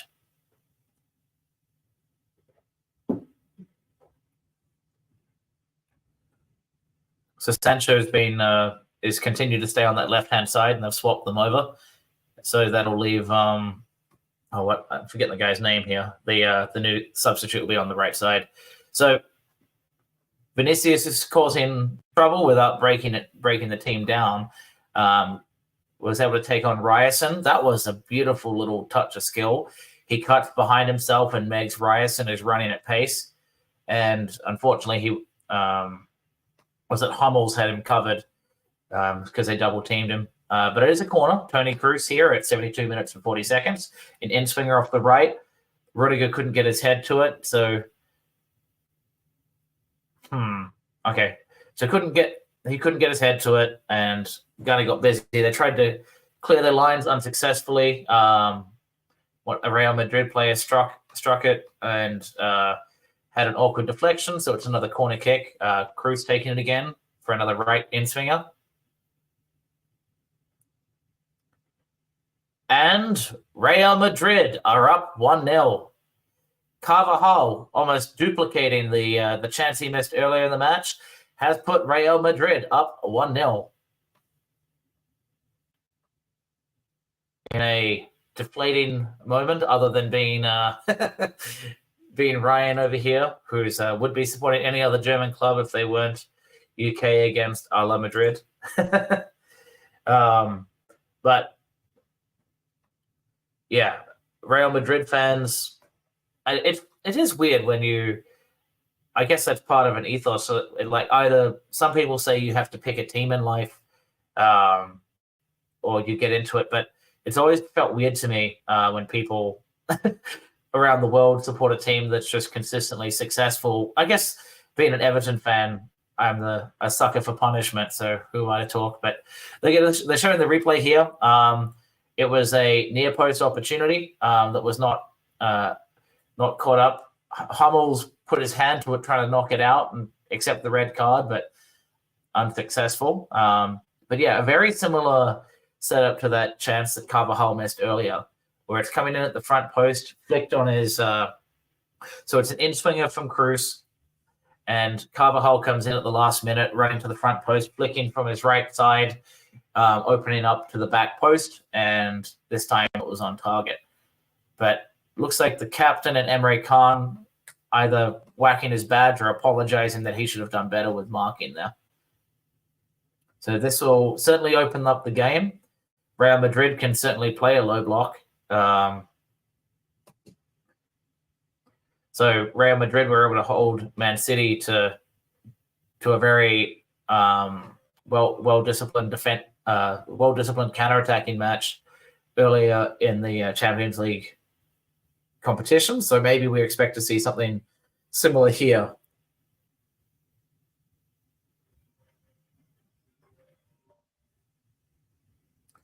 So unfortunately, I'll be right back, everyone. I've just got a work call that's going on. I need to grab that, but I'll be back with everyone here shortly. So I will mute myself and put on some music, but I'll be hopefully right back.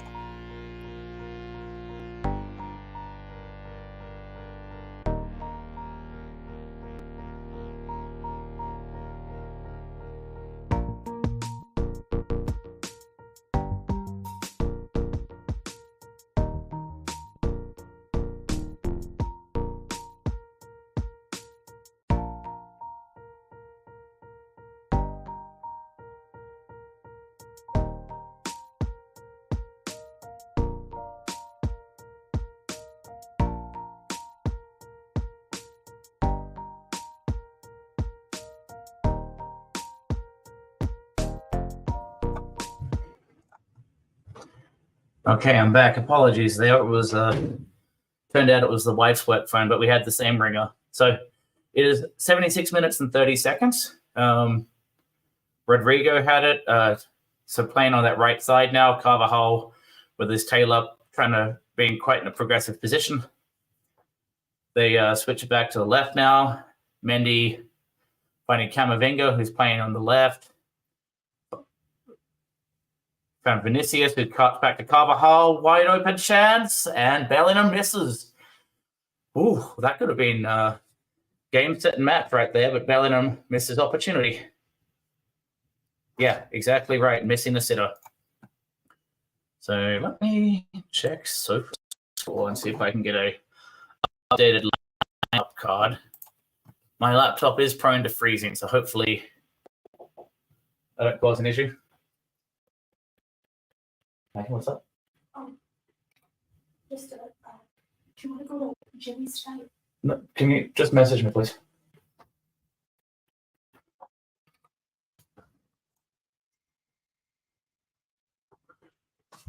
Okay, Tony Kroos on the corner, handled by Dortmund. Brandt trying to go quick and early, but handled by Rodrigo.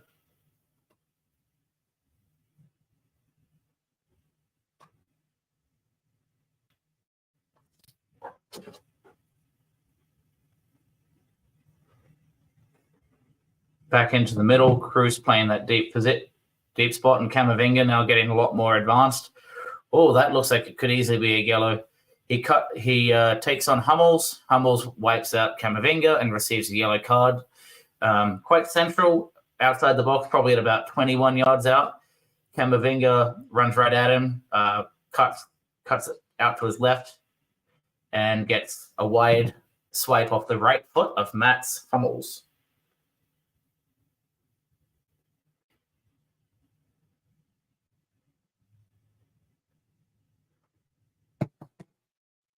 All right.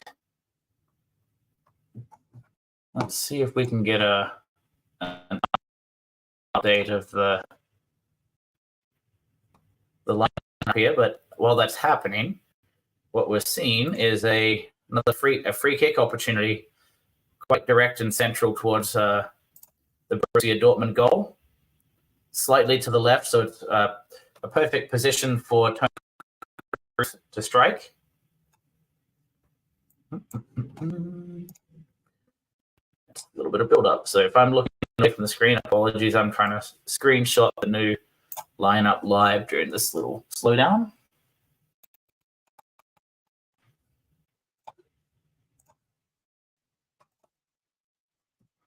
Okay, strike comes in, goes to the left side. Very similar to the first half. So, but these are some excellent strikes from Toni Kroos. He's beaten the wall twice up and over and found that near post.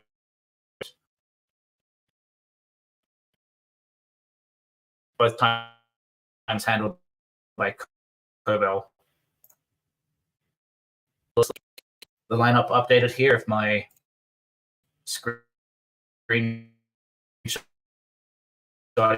app will behave, I can do so. And also, Julian is off for Sebastian Haller.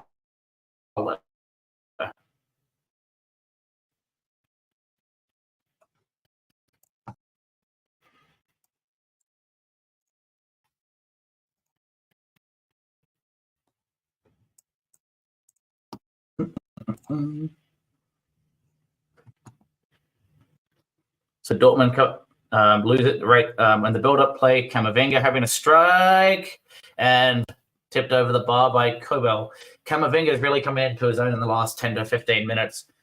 I guess he has the legs, but he wasn't taking on the match anyway like this in the first half. So I suppose not a surprise. Just took him a little while to get into this, and he's really starting to take over the game to the middle. Cruz, of course, with his set plays, but the Camavinga's being huge, and of course, what's his name again? Carvajal, with his goal-scoring opportunity being another key element here. So Cruz with another corner kick. Another in-swinger. Almost the exact same goal was scored again. Dortmund cannot handle that short corner play. I know earlier in the match I was saying that they weren't able to do it, but so this case it wasn't Rudiger. It was Nacho. It went just over Carvajal's head, and Nacho did the same maneuver.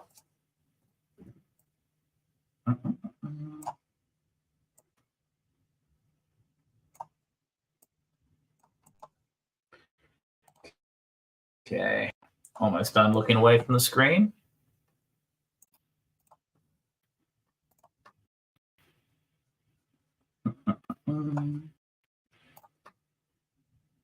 Oh, that's a terrible pass back. Bellingham to Vinicius Jr. Is this over?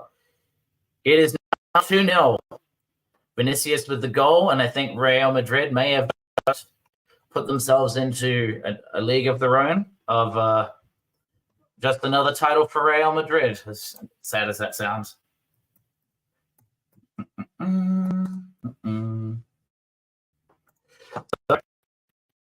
2-0, and a very Dortmund trying to take risks here and unsuccessfully taking on the match. So let's get up an updated lineup. Vinicius with his in the corner flag, hands in the sky, giving Bellingham a hug. And I think what that suggests is it's match over, but you know, anything can happen. So here right now with you guys, and it won't by the time I did the screenshot, it doesn't have the goal in the update here, but it is now 2-0.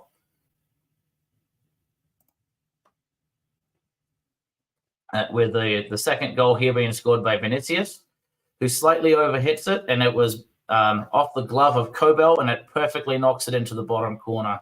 So heartbreak for Borussia Dortmund. And Danny's right. There was a horrible pass from across the box.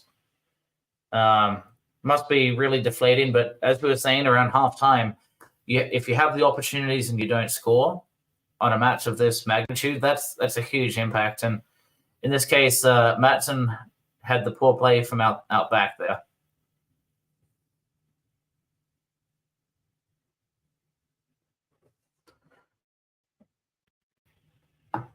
So we're now here at 84 minutes with Vinicius Jr. scoring the second of Real Madrid's goals today, which was from a poor build-up play from Borussia Dortmund, who are trying to take on the game being 1-0 down, and it backfired. But we are going to see some substitutions. Jude Bellingham is going off.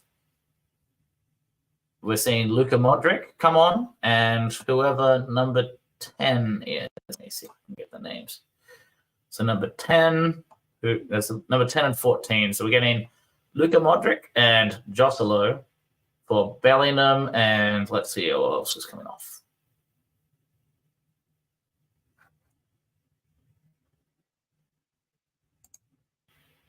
And Toni Kroos, who's probably saying, I did it once more for you, Madrid folk, and a lot of respect to him. Some of these players from Real Madrid, these center midfielders, have been absolute titans of industry was the word I was going to go for, but just these monumental presence. You can, when you have these players where you can watch the sport, not pay attention for a few years, say the same name, and they're still relevant, equally quality. Toni Kroos is one of those players where they've just been around forever and are still impacting the game at this late age for them. So absolute credit to him, you know.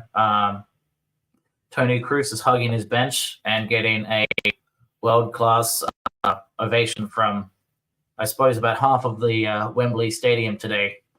The white half anyway, with the Spanish flags.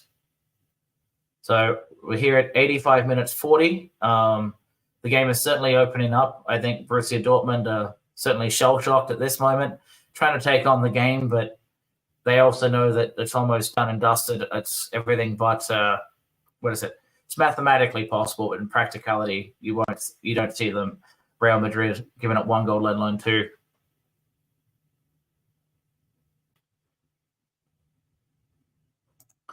Yeah, and I think that's part of the challenge right now is Everton don't win things either, which makes football a little bit challenging.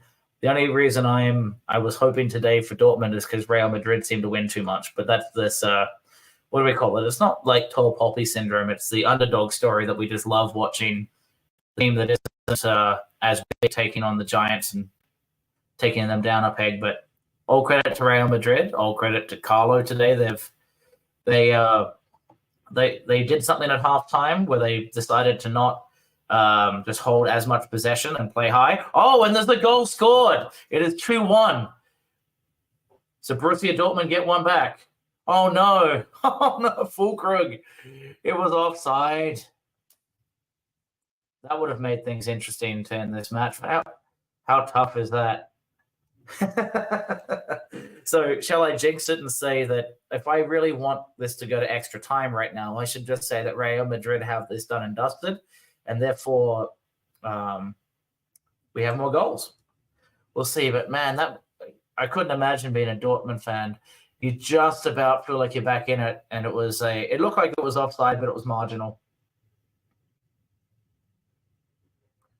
So I'm sure Real Madrid are going to slow this down. Their entire squad is going up by the halfway line for long Courtois pass, but Real Madrid are not going to take any risks at this point. So Jadon Sancho is off for Bino Gittins. Now that's one I'm sure I said incorrectly, so apologies there. Carvajal is holding the new substitute in Marlon, who does not like the contact he was receiving, but wasn't given a yellow for unsportsmanlike conduct for complaining, but it was also a professional foul that probably should have got a yellow. But Selavia wasn't called. So Dortmund are coming in on the left, slightly under hit by the substitute. Carvajal clears and off the left winger of Dortmund for a throw-in. So Madrid are looking pretty comfortable right now. And as well they should be. They had a scare, and that scare is over. They have a minute and a half of regular time and probably 3 or 4 minutes of stoppage time as well. Looks like another substitute coming on, number 3 for Real Madrid, but has not come on yet, just having him out there with the 4th official. So Modric taking on the game here with Rodrigo on the right side and Carvajal, and out for a Real Madrid throw-in. I'm expecting a sub to come in any moment here. Ancelotti they're showing him to calm down, and the 2 hands, 1 hand, everybody calm down. Don't get excited. Don't be excited you're about to win a Champions League final. Be professional. No emotions. Of course, that's what else would you do on the sideline? So Militao is about to come on, number 3. Not sure for who yet. Maybe it'll be a 5 at the back to end the match. Okay, so Rodrigo is coming off for the final few minutes of extra time here. And Militao, either he was annoyed he got booked for something, or he just kicked a water bottle because he was pumped. It's hard to tell. But they're showing a lot of Spanish flags, a lot of white with that kind of navy bluish purple color of Madrid. Scarves all being flown around. So Eder Militao is on for Rodrigo for the final few minutes. How many minutes of extra time they have? I'm not sure I've seen it yet. Unfortunately, the 4th official had to do two signs at once. First, it was the sub right on the 90th minute, and I'm sure here in a minute they'll give us how many minutes of extra time we're looking to get. I imagine only about 4, but there were 2 goals. So Camavinga got a little bit of contact, makes the most of it. Probably a bit tired at this point of the match. Okay, so 5 minutes of extra time. We're 30 seconds into that, though. So Camavinga got a little bit of contact. Rest takes advantage of the cramp and will have a free kick in Real Madrid's favor. They're showing a pretty nervous Bellingham, who's once you're off the pitch, all you can do is watch. So he's hoping they don't blow it in the few minutes here. Him and Tony Cruz watching on. Cruz looks a little bit more confident in the bag and just high-fiving everyone. There's a chance for Dortmund. Do they cut it back? Oh, it was overhit. They still have possession. Then Modric couldn't get to it. Crossing to the back post, won by Carvajal, who comfortably knocks it back to the keeper, who takes it on his chest. He's going to drag on every second before he grabs it and belly flops to the floor, as all keepers do to get that extra 3 seconds off the clock. So we're at 1 minute and 25 here, so we're looking at probably 4 minutes to go, with Real Madrid up 2 to Borussia Dortmund 0.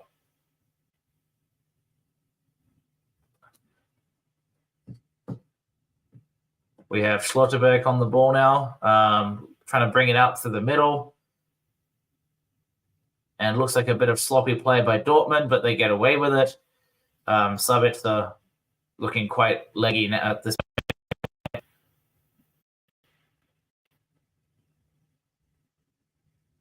Let's see. Modric wins it to Camavinga, trying to go out wide right, but unsuccessful. Handled by Hummels, whose diagonal was covered. Carvajal with a poor left-footed clearance, but at this point it's away from goal. Ryerson comes into the middle. And cleared again. So resolute defending from Madrid, but a very tired looking Dortmund right now, trying to take the game on. So Luka Modric winning it, going wide to Vinicius Jr. by the edge of the 18-yard box, cutting in. Who does he have? He does a chip to the back post, but handled. So now we have Schlotterbeck running through the middle, doing a long diagonal, trying to find the winger, number 21. How does he do? He gets comfortably handled by Rudiger. Oh, no, by Militao, sorry. So we're at 3 minutes. There's another substitution now. Vinicius Jr. is about to get subbed off for number 17, who's 17? Lots of players. No, not Marius Wolf. Lucas Vazquez.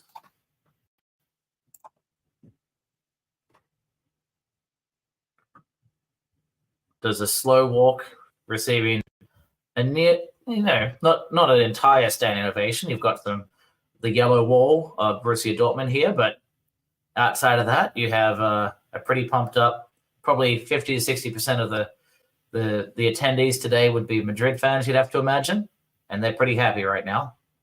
We're at 3 minutes 40 of the minimum 5, so we're probably looking at 2 minutes maximum of extra time here.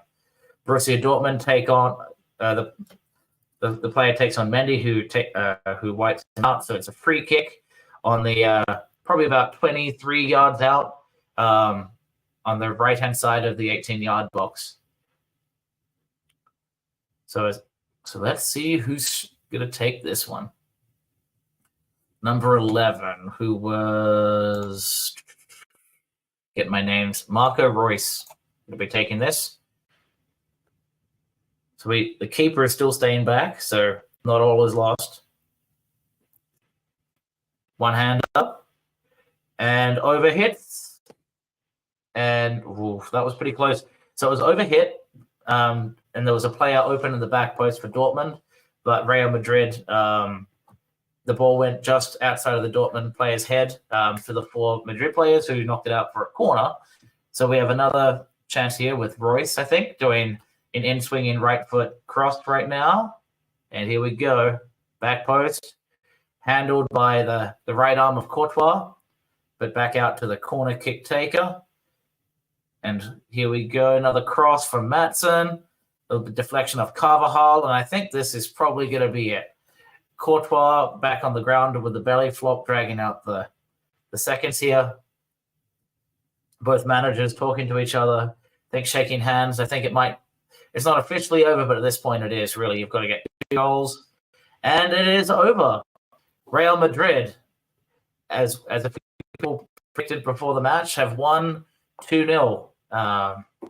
So another exciting final, but unfortunately for those who are into upsets, it's a shame for the fans who don't want to see Madrid or the big clubs keep winning. But guess what? It happened. So it is 2-0 to at the expense of Borussia Dortmund for Real Madrid. For now, I think we'll call it and leave it. But thank you for everyone that watched along. We have 300 people on live, so really appreciate everyone that's been involved today, and appreciate your thanks there, Danny. What I have mentioned is it's a little.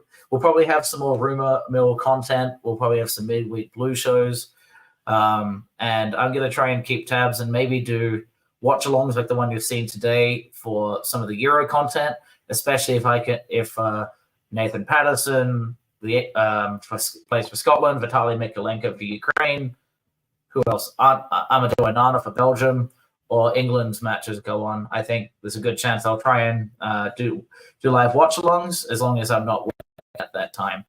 And if there's any content that you guys would like to see little statistical reviews on for like particular players, I am happy to take that under advisement and have a look back.